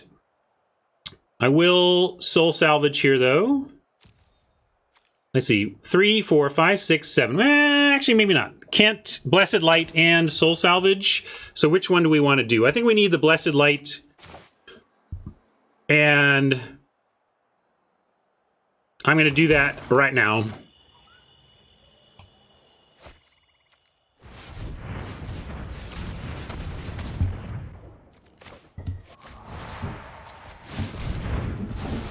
Just doing it while shields are down, and now I made an attack last time, a little aggressive. We're going to stay back now. We can send Servant, because now I remembered it untaps, but we're going to hold back the Omnivore to threaten a block, and we would absolutely sack the Servant to make this a 5/5.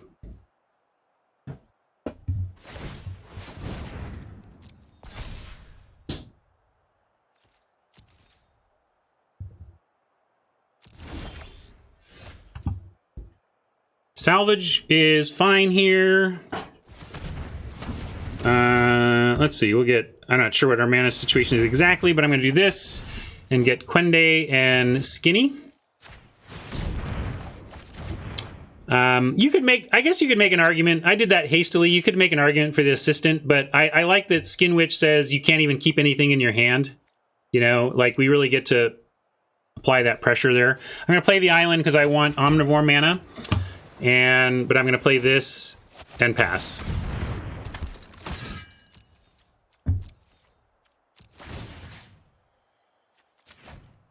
I don't know.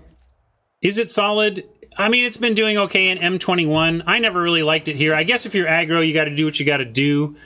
But I never really saw it having a home in Dominaria that was excellent or that was good.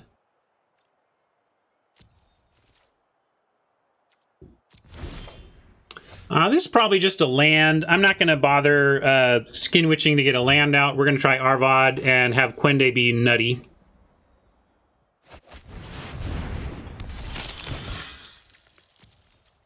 Now we'll send that and leave our Omnivore back as our defense.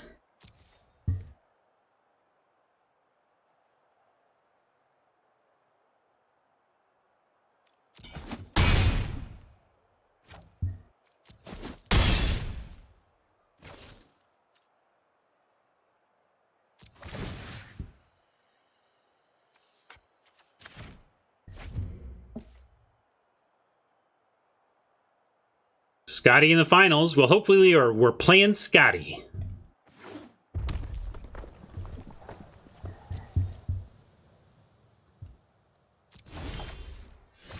And now, of course, I'm going to do it, and actually it gives us fodder for the Omnivore. It's just going to be a land, but still doing it.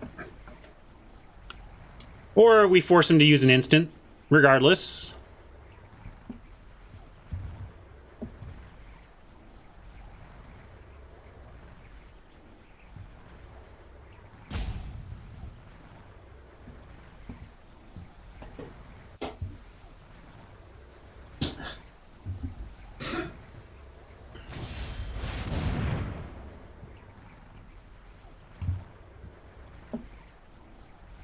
Aha!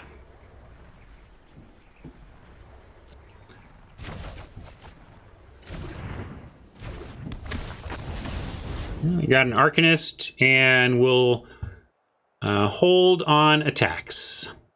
We could actually just offer Quende for Fire Fist. That wouldn't be the worst. Certainly like chumping here anyway. I'm going to send the Omnivore, and it's a forced chump, right? I guess we do this and this. We send these because it's lethal if he doesn't block. So he has to block the Omnivore. We can attack with everything. The Omnivore is a must block. Right? We have 3 mana and 3 creatures. 3 other creatures.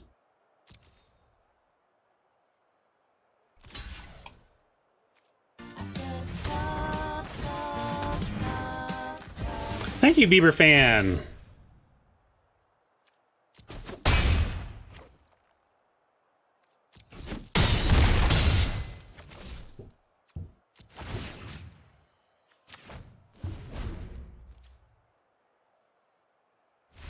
Oh, nice. Up a game. Let's remind ourselves what's going on. Aggro, probably red, white, red, blue, wizards-y stuff for sure. Yep, red, blue, wizards. Okay. Red, blue, wizards. We don't have our alternative. We could divest. This could be a place where... So here's my philosophy on divest.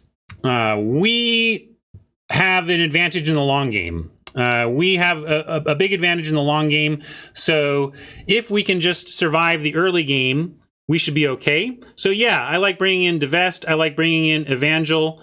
I like cutting maybe even assistant. This does not block well. It's a turn one. It's an early play, but it's not actually good at doing what we want to do early in this matchup. So I'm going to cut the assistant that I don't love anyway.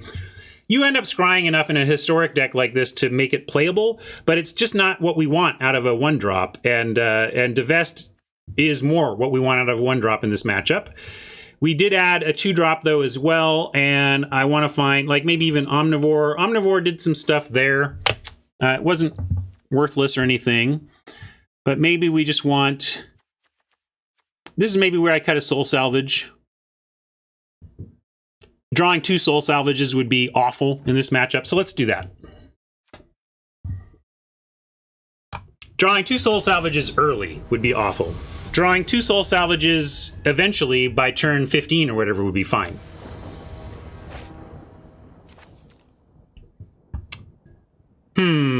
Oppo going first and is being aggro. Blink certainly does something about an early play, but Blink alone is not enough and we can't cast Quende here yet, so we're going to throw this back. Much better. We're going to keep and make a very tough call here. We've got Fungal Infection as early defense. We've got Syncopate as something to do on 2. We've got Skitters to help unlock our mana, as does Divination. I guess we throw back Omnivore.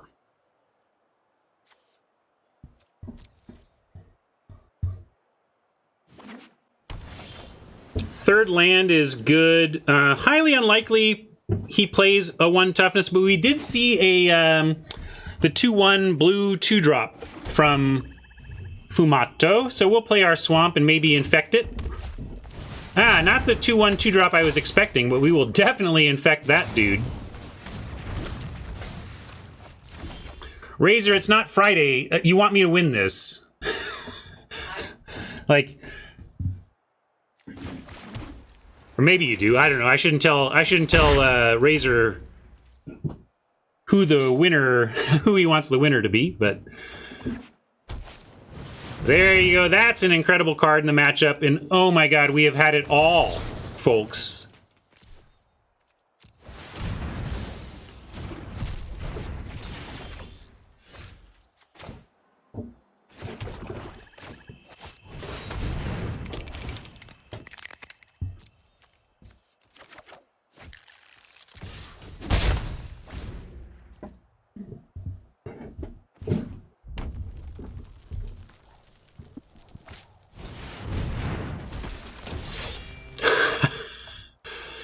We're doing it. We are doing it, team.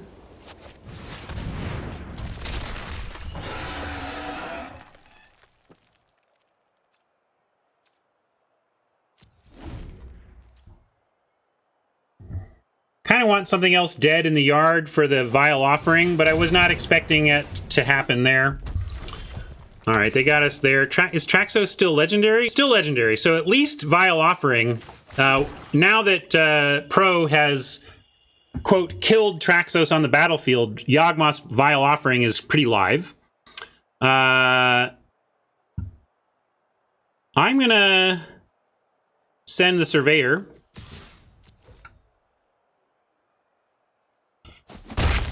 And actually Divination this time. I don't feel high pressure to do the offering in this situation. It does give us both battlefields, though. So, right, both graveyards. We could go ahead and get Dean. I don't think we're necessarily doing anything, but it would be, you know, I mean, it is something. Maybe I should think about that more.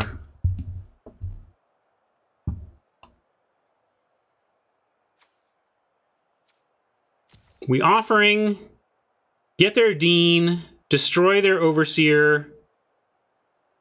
Yeah, let's just divinate. There's better stuff waiting in the wings, right?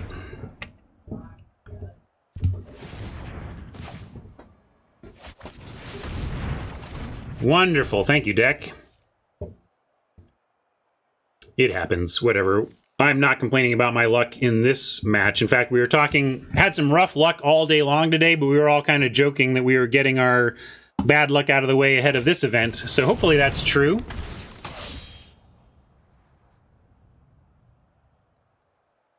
Well, I wouldn't complain, but I can be nervous. I mean, this isn't actually a super incredible spot once the Traxos is down. I like Arvad here, though, still. Then if they kill Arvad, then we get Arvad back.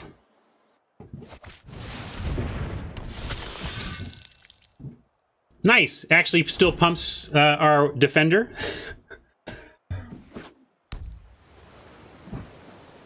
That's much better defender.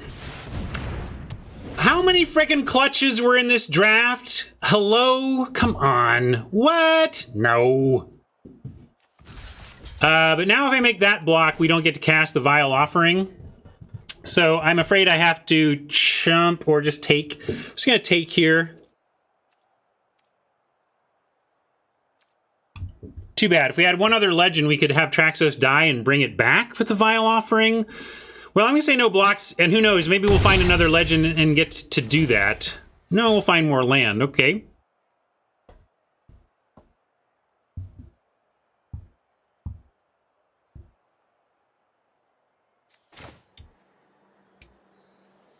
Yeah, all right. I'm going to have to give it up here and go with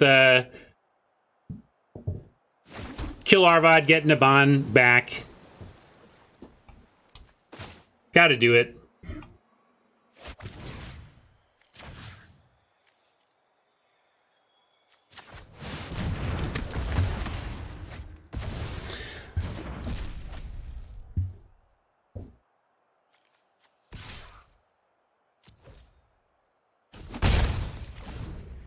Leaving one sap back for this Overseer.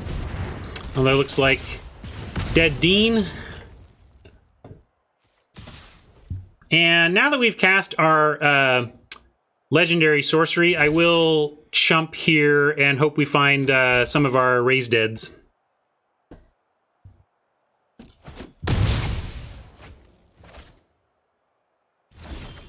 No raised dead, but Quende is a playable thing here. I'll take it.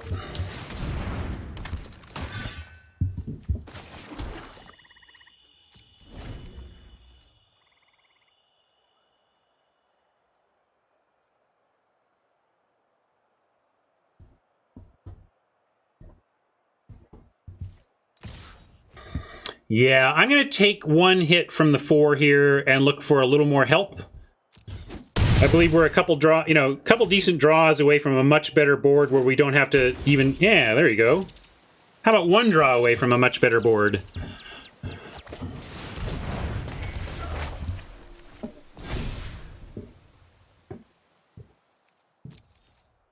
Gonna stay back on D, though. At 12.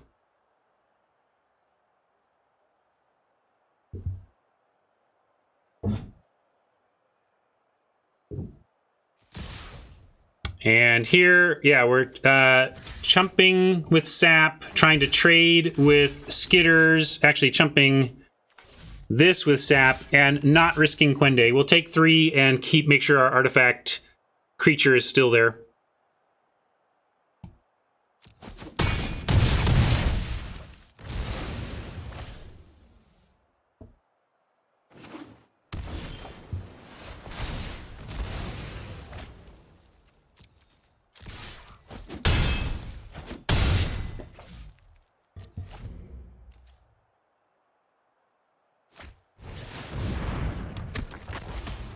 Looking solid, looking solid.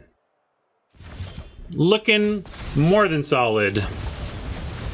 Looking bonkers. Looking bonkers. But I am just going to start with... Well, I'm going to attack. No, I'm going to eviscerate. Yeah, I eviscerate. But I got to do it carefully because we're going to soul salvage stuff back. What are we soul salvaging back? Arvad, probably?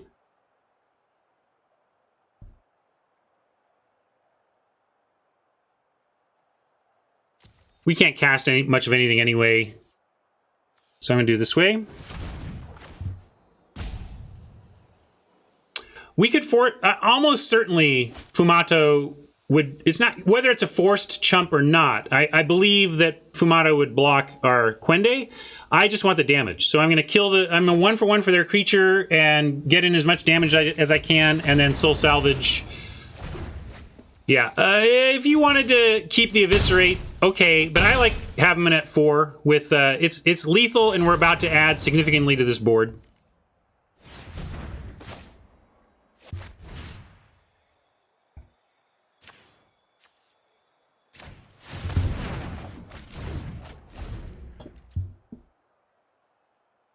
Do we have it? 1, 2, 3. No. Maybe I had the forced chump instead, but again, I'm fine with just damage to the face. That was... All right.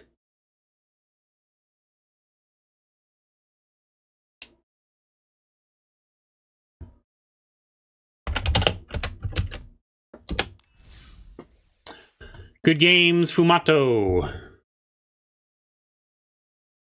I hear. I don't know what deck Scotty has, but I'm scared from what people are... Because you all are saying it too, but also in our group chat, everybody's gushing about Scotty's deck. So I'm a little scared. But here we go.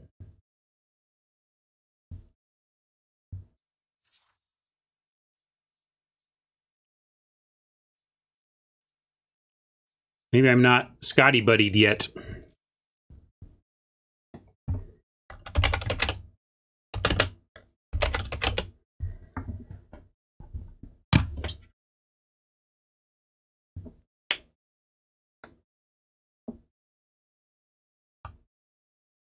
Pictionary on stream, that's great.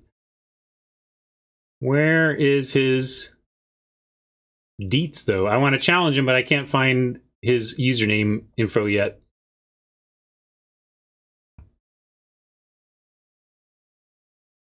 Ski. Am I already buddies? Let's look for Ski. I am. All right. Great.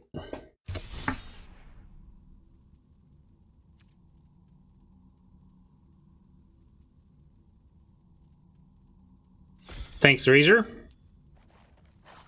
All right, looking forward to this. I mean, I guess I would predict that it's Sultai value. If everybody thinks Scotty's deck is bonkers, I'm expecting Sultai value. We passed a lot of good Sapperling stuff that the rest of the table didn't seem interested. So if I had to guess at Scotty's bonkers deck that everybody's talking about, I'm guessing base green, Sapperling, green-black Sapperling, maybe splashing a third color for Awesome Sauce. Well, only one color of mana, but we have Surveyor and Scriptures and Divination and, you know, I'm keeping is the bottom line, but...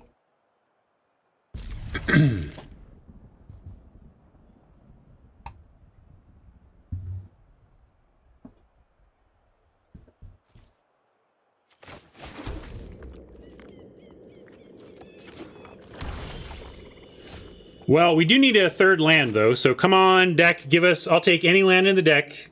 Seriously. Whatever you want to give me, Magic Gods, just any land. A swamp is fine. Want to give me a swamp, I'll take it.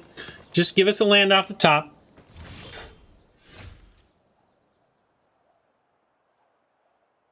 Punished at the wrong time.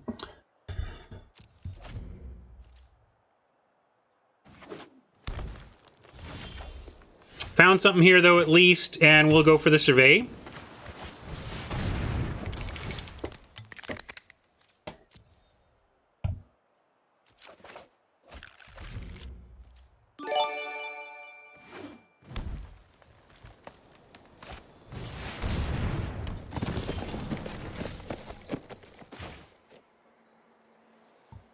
I'm sure there's great stuff in there, but I love that after getting all this fear about Scotty's deck, the first card he plays is one that I have played but try not to.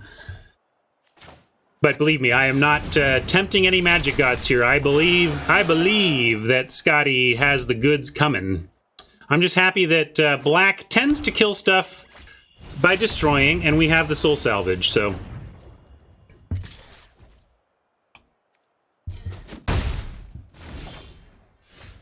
Vile Offering.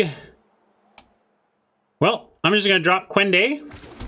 It'll turn on the Vile Offering, and as you've seen, Quende's been an excellent scriptures target, if nothing else.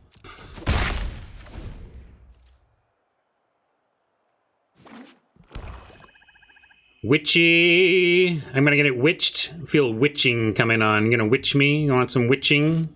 Migration. That's the alternative pack one, pick one we did not take. So we could scriptures here. We could offerings here. I don't like that yet. Although offering does put Traxos right back on the table. It's just we don't get much for it. Scriptures, yeah, it does do the board. Yeah, we can do a board wipe of all those tokens. They might drop something like Slimefoot. If this deck is nuts, there's no doubt it's got Slimefoot in it, though. So we could be a little bit patient. Play a Servant and a Divination. I'm going to do that, actually. We can continue to build our board without playing anything that is hurt by the Scriptures. And we get a land to play, which is I really wanted.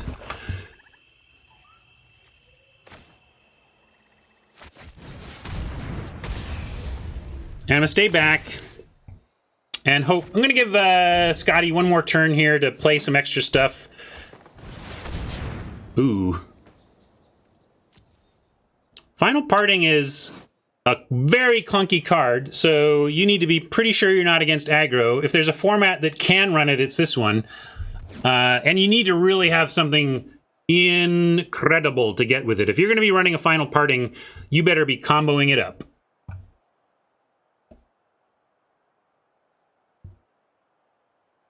Multani is a great guess for a bonkers deck.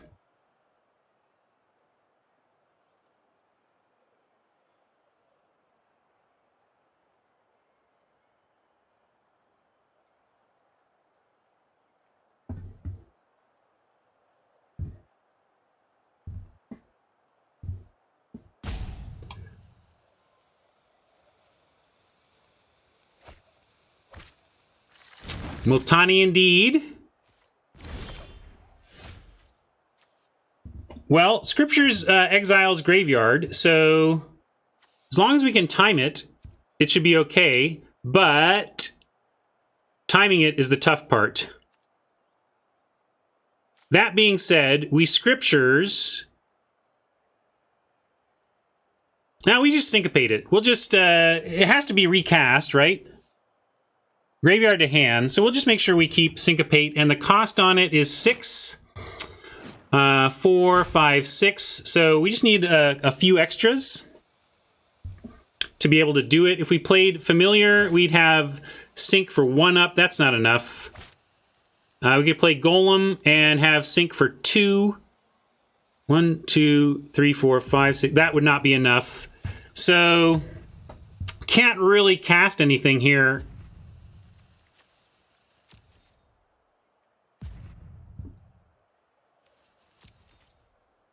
Which telegraphs our spot, but I don't know what else to do right now.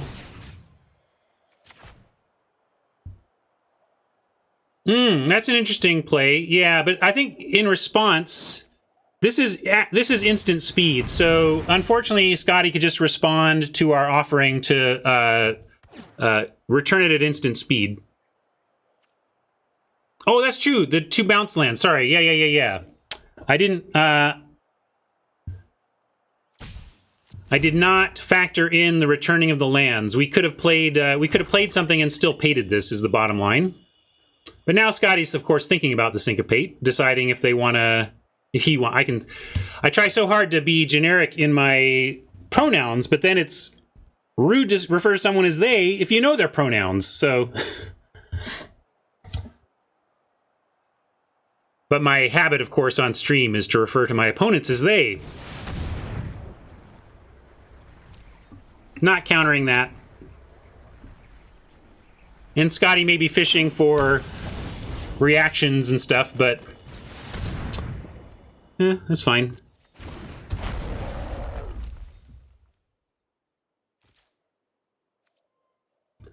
Memorial. We could actually get Traxos back. What about that? Although now we can do it. Now they've given us the window. Excellent. So let's do it. We're just going to go to our turn and be super mean.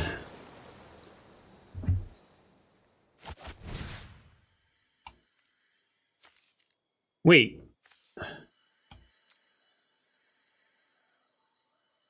Oh, it's in hand now. Never mind. Never mind. I was sorry. I saw this face up and thought it was in the graveyard. You know what I mean? Sorry. Never mind. We will wait. But now we can, I think, put...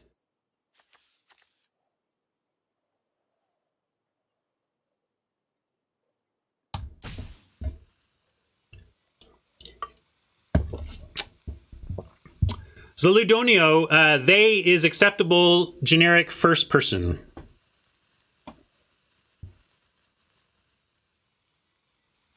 Yeah, scripture makes them do stuff, right?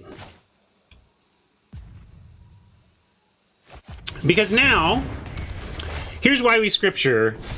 We go shields down-ish. But now, either, like, you can't really cast Multani into the scripture, but by forcing him to not cast Multani into the scripture, we then get to untap back with Syncopate in hand.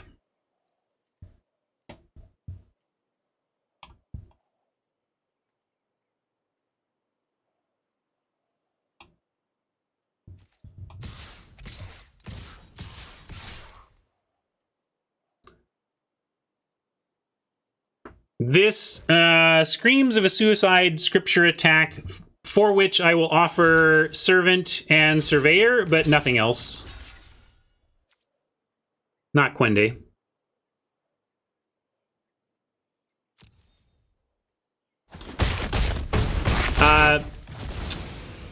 Zeludonio, I would love for you to hang out here and stay in this chat and be with us, but you have to understand... language is changing, and they, as a generic singular, is a fantastic tool to refer to someone whose gender you don't know.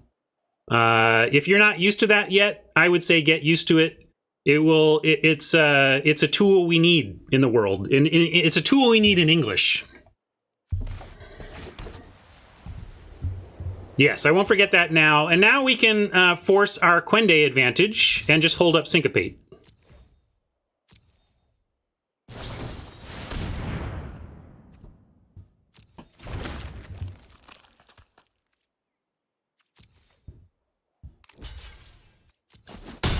Moreover, a tool we've historically had. Yes, this is not some new thing where never before in English language has they been first-person... generic, gender neutral first person. It has been used that way historically. It just hasn't been used that way in our life. It kind of got beaten out of us in the 50s or whatever, something like that, Anyway. Can we syncopate Multani if we, let's count 3, 4, 5, 6, 7, 8, 9. If they play a 10th land, Multani has 4 land to spare. So we need to syncopate for an X of 5, which is a syncopate for 6. 1, 2, 3, 4, 1, 2, 3, 4, 5, 6. So we can play a 2. So the answer is no, we can't.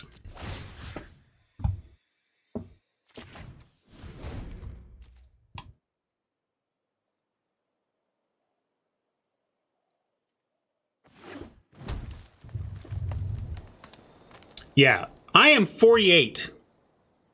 I want you to go watch movies from the 80s that I grew up on And then imagine that I have been able to change my behavior. If I can do it after being indoctrinated by American pop culture in the 1980s, anybody can do it.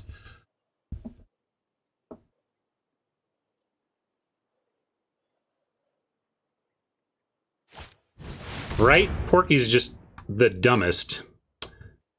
We actually get to let this happen because we're going to try an offering that. Right?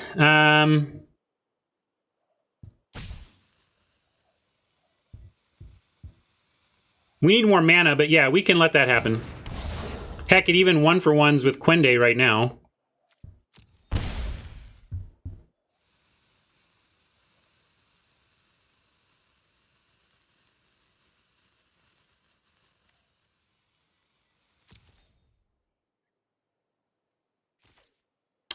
Let's see. Do we make that offer? No. Well, we'll see.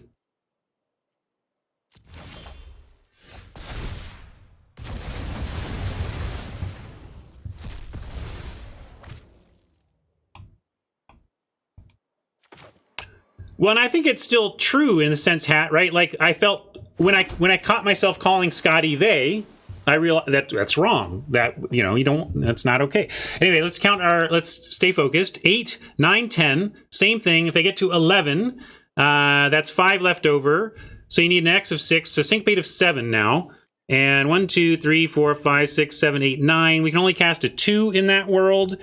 And I'm not going to do that. I think we just continue sending in Quende. I guess, yeah, we can send in Quende, and I'm fine with trading off for Torgar here.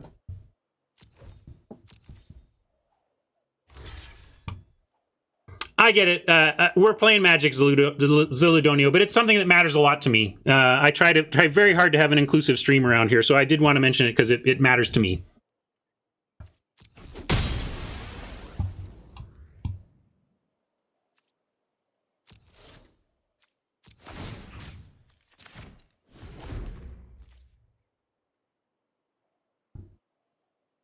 Well, we don't have, like right now we're doing fine though. So I don't feel the need to change up until we don't have a plan, you know?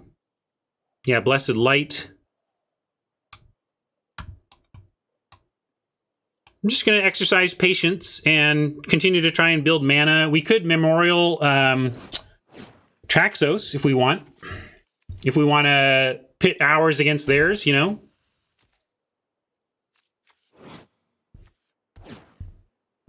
So we may, who is saying that? Norbert saying maybe we can let it land. Well, yeah, the plan right now has just been to keep abusing Quende. And now I like offering this trade. I'll take the trade, and we have more stuff we can do coming. Although, yeah, it does take offering off the table, but salvage gets it all back. I'm basically, with this, I'm kind of agreeing with Norbert that we're going to go shields down. Hopefully Scotty doesn't do something bonkers beyond, like that's fine. That's fine, obviously.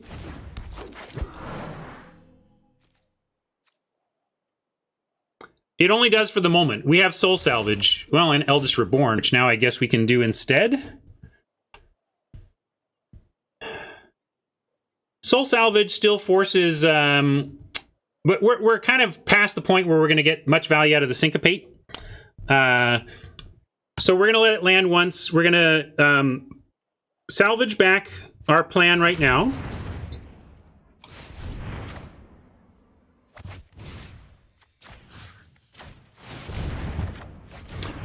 Queen, he knows we have Syncopate. He does not want the most powerful card in his deck countered. We've been holding telegraphing a counterspell that he knows about and is playing around. So now we got to decide what we're going to do. And I like, if we go familiar, we can go familiar Quende here. And really go shields down. Oh, no, we can't. Darn it. I thought we had enough mana for that. We have 6, though, not 7.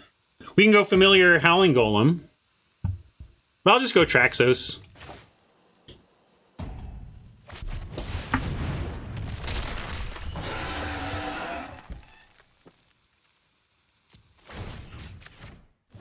Media likes holding up Syncopate. Media, my plan is to go ahead and go shields down, let Scotty resolve the Multani while the shields are down, and then we Vile Offering Multani and set up the Syncopate protection after that.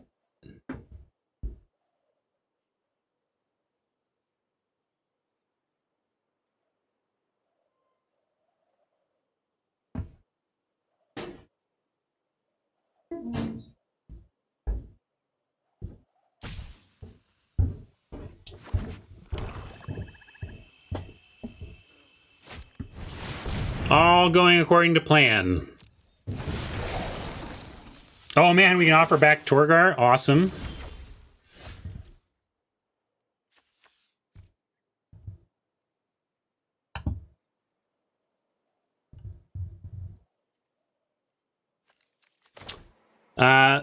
He may be able to land Multani again after this, but hopefully we have enough enough momentum here that it might not be enough for Scotty.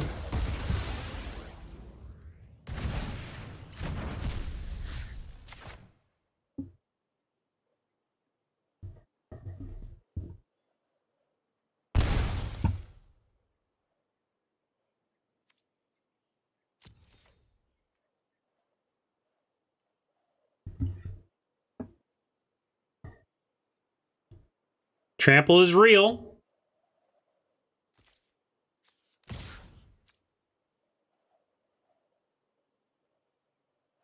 And if we send that, can we send anything else? Nope.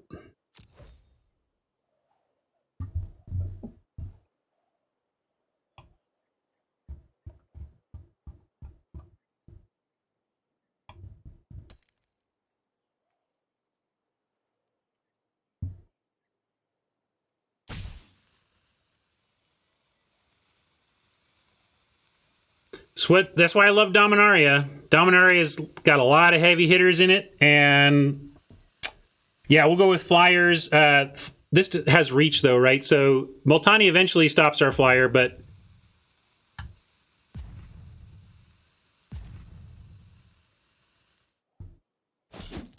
big slam. Yeah, let's go familiar, and then shields down again. And basically everything in our hand gets cheaper.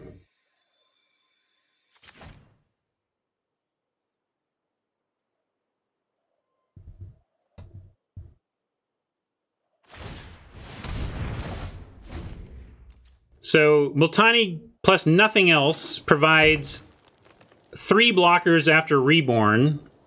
So needs more than Multani here. But has the mana to produce more than Multani. And then Eviscerate for the double removal.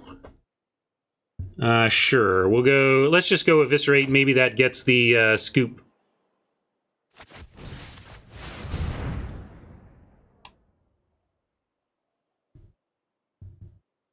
Yeah, we beat Multani.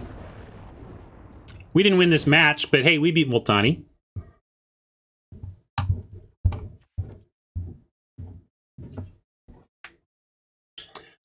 Oh, I was so glad when they did that squirp. I was in the company arguing for that, by the way. I said many times in R&D that I thought him or her on the cards was... we should just go with they. Fewer words and more inclusive, and then they finally got there. All right, it was in fact green-black saps. At least we're not going to get stuff countered, and at least we're not going to get stuff stolen. Well, it could be stolen by Eldest Reborn, I suppose, but not by clutches. Let's see. We had talked about Explorer. Oh, and once again, forgot the forgot the backup card draw. That's all right. We don't need it. Multani is funny. If we discard it, it doesn't do much. Divest. Some good stuff in here, right? But a lot of it not divestible. Like, he's kind of going wide with saps. I think we're just running it back.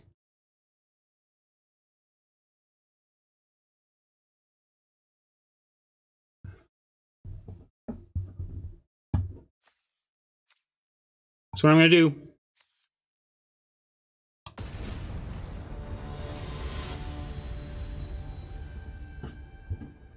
Oh, this set is great. So much fun going on in this set. Nice. Fungal infection. This is coming up Millhouse for Team Optimal here. Doesn't mean we're going to win the game, but this is a nice place to start.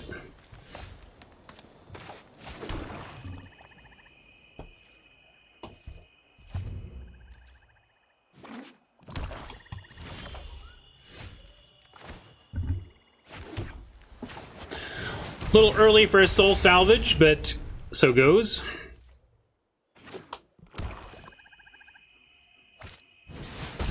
Let it grow. Let it grow.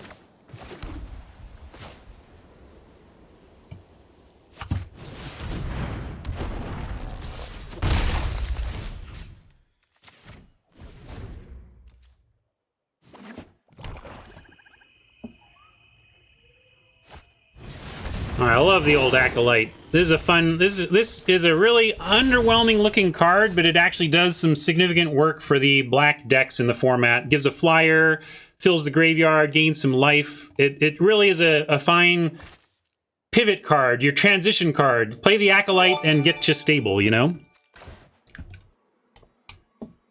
Here, though, nothing to do much. I guess we send the Golem. Let's see what we draw. Yeah, I was going to play the land, but we'd attack with Golem first. I'd rather get a swamp if we can find it. And if they want to take this trade, that's fine too. I played Brawl a little bit when it first hit the system, but my magic time is so limited that I tend to play limited. I show up here and play draft with all of our friends here, and then don't play that much while I'm off the air. And we're just going to go Familiar. If we don't draw a land, the Familiar allows us to cast Reborn next turn. Yeah, good point. We do have Fungal Infection if we want to make that trade. But I think the Servant is good enough with, like, Traxos and whatnot that we don't necessarily want to trade Servant and a Fungal Infection. Oh, I guess it wouldn't trade. I see what you're saying. Yeah, we could do that. I would be in for that. It would trade Infection. I just didn't do the math right. I was thinking it still killed the Servant, but that's a fine suggestion. Another one would be to block it, but we don't need to do that too. Hopefully, we want Scotty to play a non-artifact creature, and we want to find a swamp and start blowing up this world. Swamp, swamp, swamp! No swamp.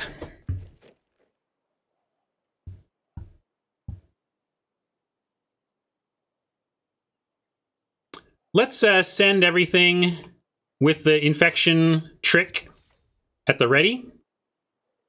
Although we don't need... now the Servant... Now I guess if Krosan Druid blocks the Servant... Yeah, it's still fine. If Druid blocks Servant, it's a bounce, but that's okay too. Gosh, hopefully finding a land, but nope.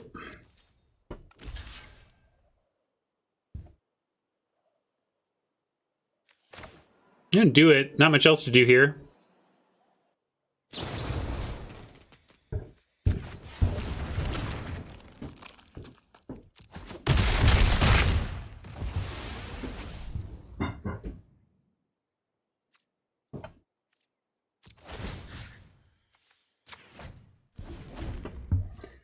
I'm not going to block, but it's the thing that threatens blocking best, so...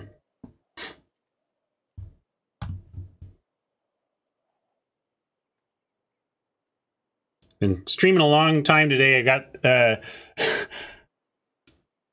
got some palm day. I was telling Chad, I gotta come up with a better...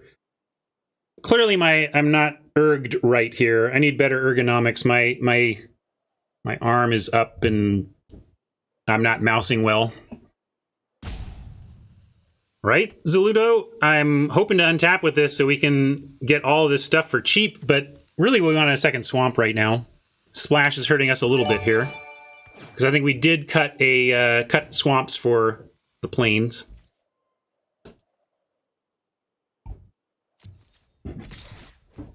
And with Soul Salvage, though, and so here's the thing. Familiar doesn't do much for us here, and we can't seem to find our land, although, man, I'm going to give it one more turn. I don't like taking 3 in the air every turn here, but it's pretty close. We have a decent amount of life here. We're not in any threat to be killed out of just nowhere. And if we can bait some more non-artifacts, the scriptures are just going to be so good. And no matter what, we have Reborn next turn. So if I would expect some saps are coming, though. Reborn's not the best against saps, but it still makes the discard and the reanimation.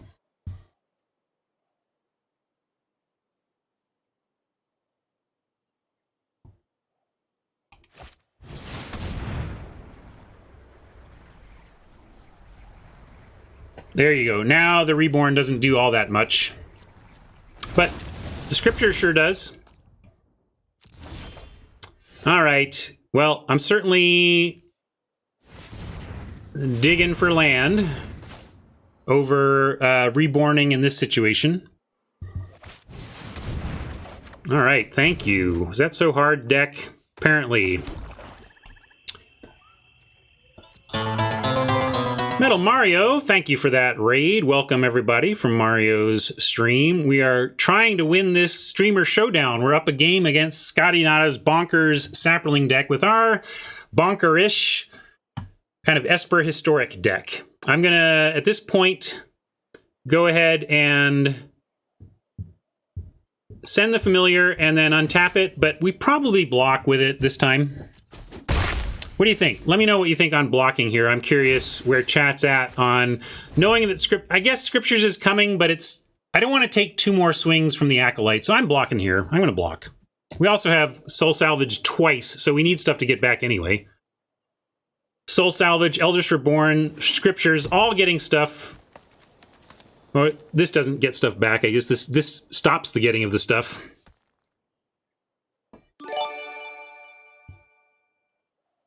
Thank you so much, Mario. You take care.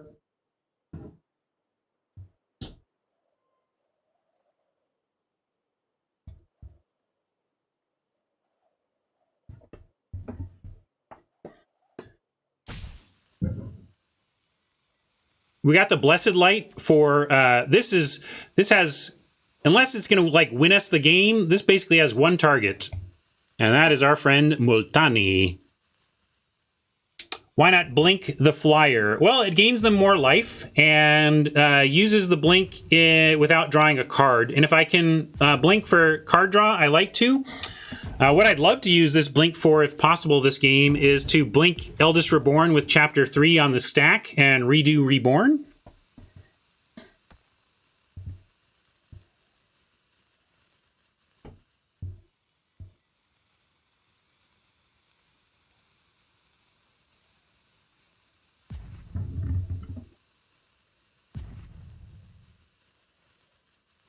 Scotty thinking it through.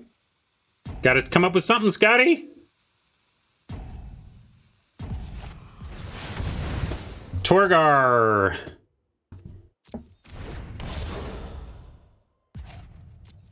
Well, these scriptures are going to come in real handy.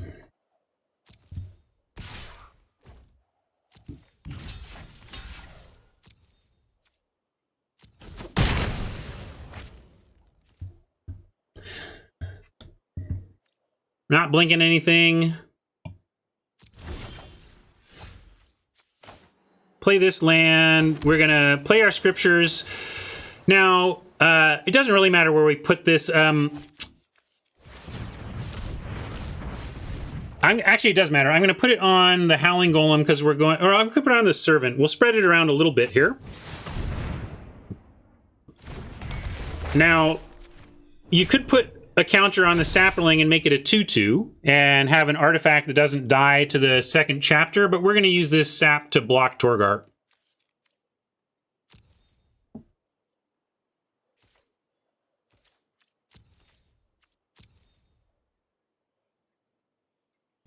Poor True has a hard time watching that sap chump.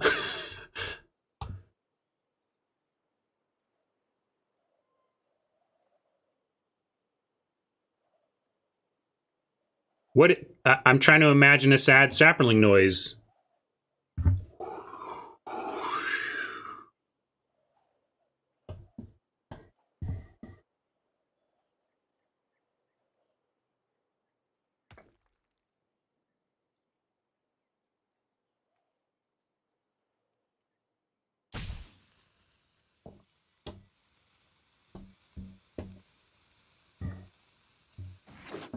Yeah, true. Are you rooting for the sap deck? It must be hard for you not to.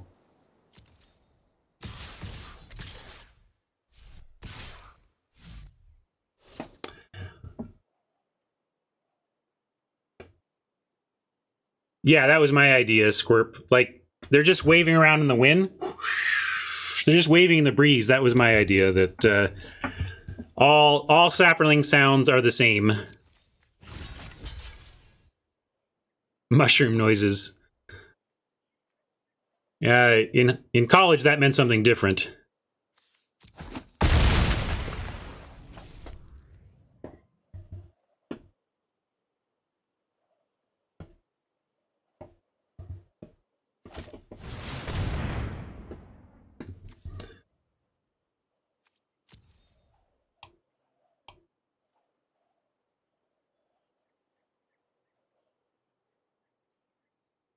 Multani for the yard.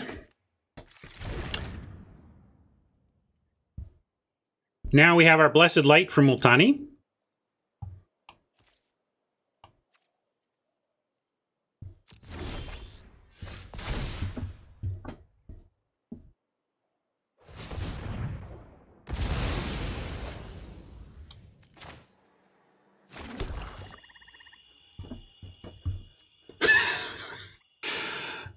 That's funny, Nan.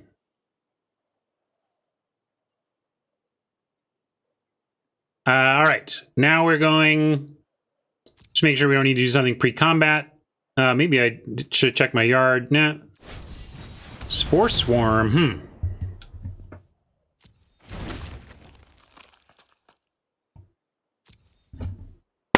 Get away from there. Yeah. Sorry. I got fruit fly issues. We'll send Servant.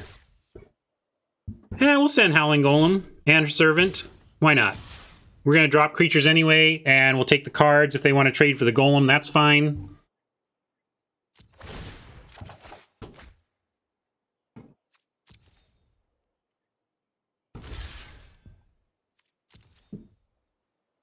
I could blink here, but I'm fine letting the Golem go for these trades. We want to save our tools for other stuff. Speaking of, well, we could Reborn here and show shields down. I think I'm going to do that.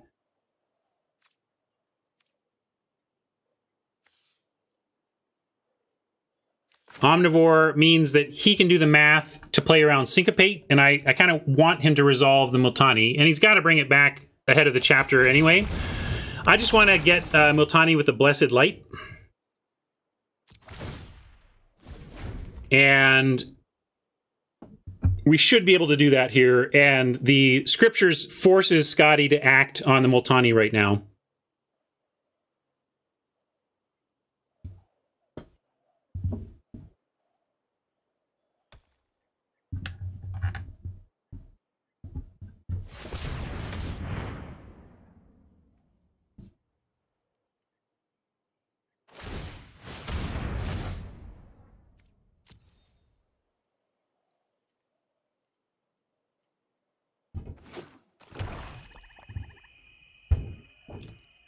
We're good at 9:54. We're good. I guess maybe I'm not good for a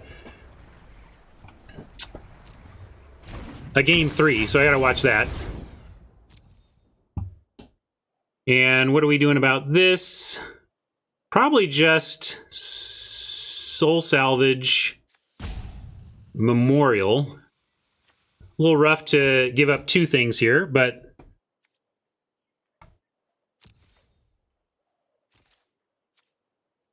so now Multani's safe in hand. So Scriptures doesn't get it. But we still have our Blessed Light. That's the main thing. Yeah, we can attack with both. They can't kill the Servant. They can't kill either of these, and we get to untap the Servant.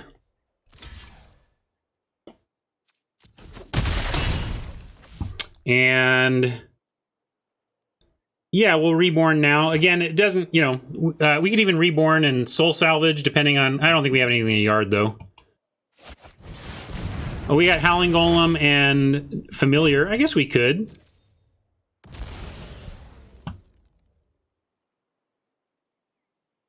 One, two, three, four, five, six, seven, 8. So, yeah, he's going to be able to play around Syncopate. Yeah, I'll just wait. It's worth having, like, the blink up and continuing to kind of semi-represent Syncopate that Scotty can play around.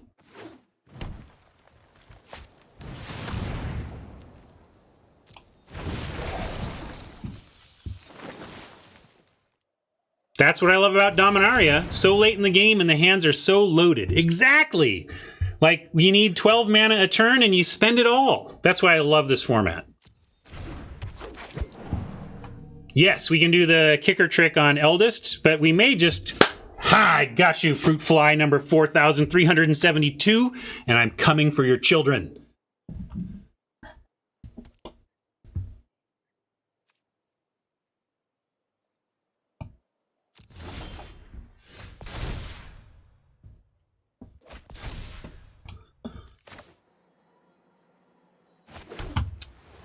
So, let's make Scotty sad, shall we?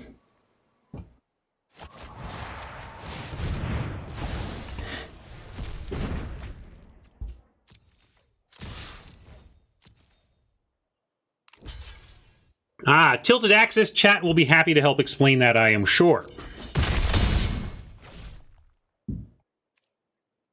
Yeah, right. We got to do that. Let me start here, and now we'll go here and stop on my first main. Hopefully this will do it, right?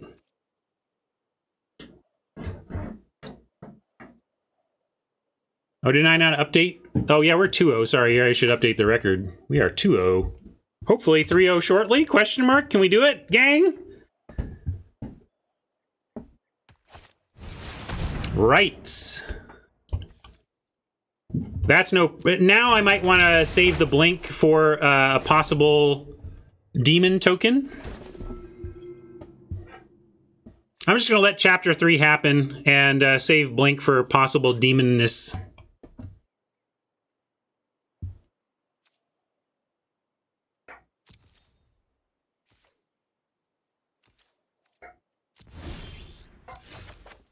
Skin Witch to get the last 2 cards is nice also.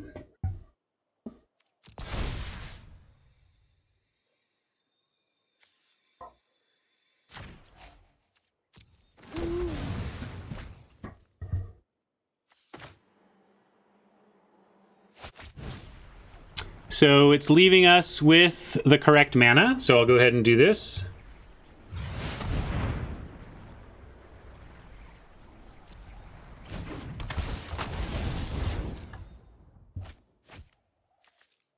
Not a bad haul.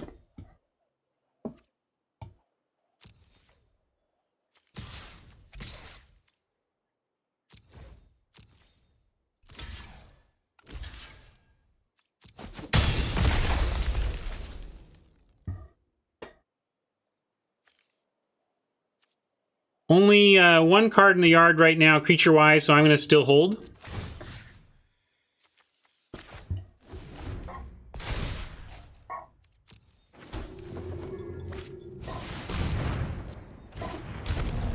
One thing I've noticed is that all players we've faced are playing cards I don't consider very good and don't expect to see them much on Arena. However, when you got 8 good drafters taking all the good cards and leaving nothing but jank at the bottom of the packs, you do what you can, right?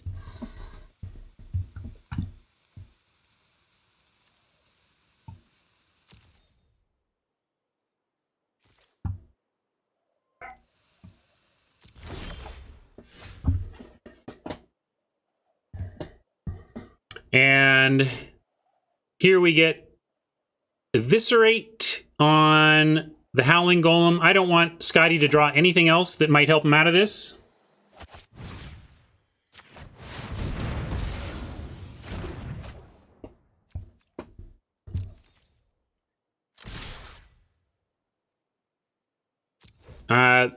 Aggressive attack, but the blink of an eye makes us pretty darn safe here.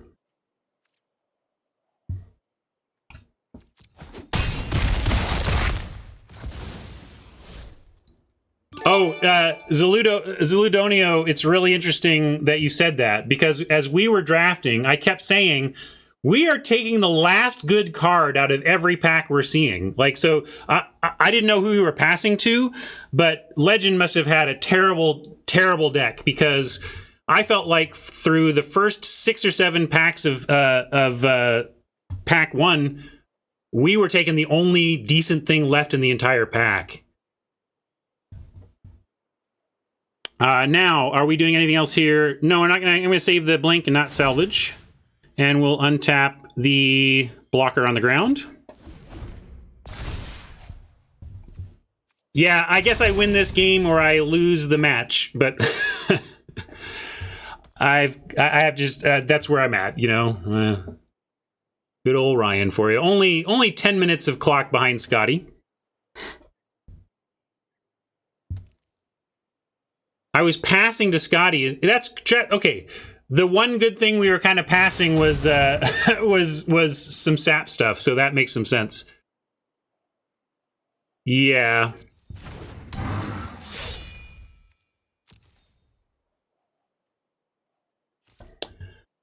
Let's see. Well, we just try to win in the air twice here, and I'm going to blink the token.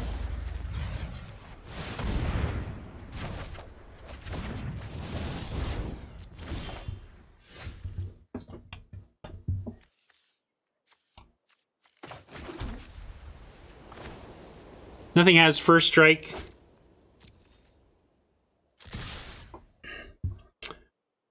I don't need to send this or this, but Omnivore is fine.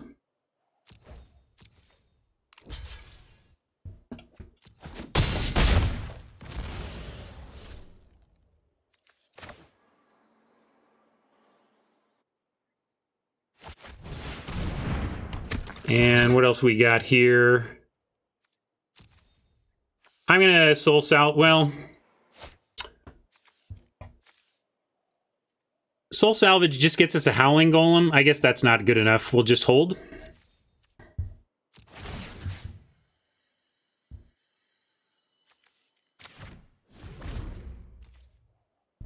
Are there any board wipes in this format? Yes, yes, there are. This one.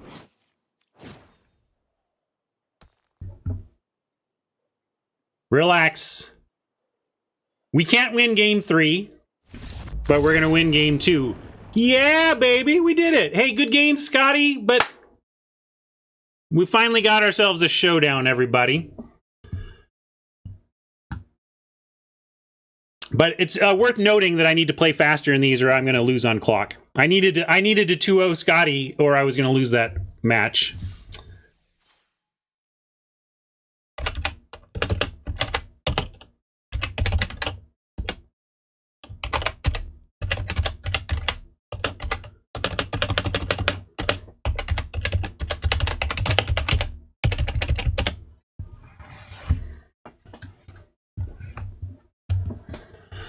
Scriptures MVP.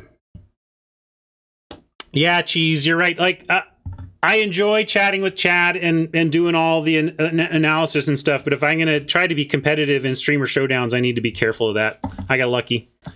Lucky that we won 2-0 instead of tried to have to win a game 3. Yeah, so winning 3-0 in Dominaria against some of the best drafters on the internet certainly sets up you all managing to 7-0 me tomorrow, right? We'll see. Great matches, right? That's this format, everybody. I love Dominaria. I loved it when somebody said, wow, so late in the game and so much gas in hand. That the format does that. There's a lot of card draw, a lot of mana sinks, a lot of haymakers. It just creates near cube-like moments in a standard set. Very fun. Very fun. Well, and it came true. Like, what a weird day of streaming this has been for me. I'm not sure what order I'm going to put this up in, so this could be a little spoilery for if you haven't seen my Wednesday or Thursday content yet, but I just will say that we drafted, 3 times today? 2 times? 3 we've gone like, I think we finished it. Yeah, we went like 1-3, 0-3, 1-3. I don't know. We could not win at all. Like, we were failing to win so hard.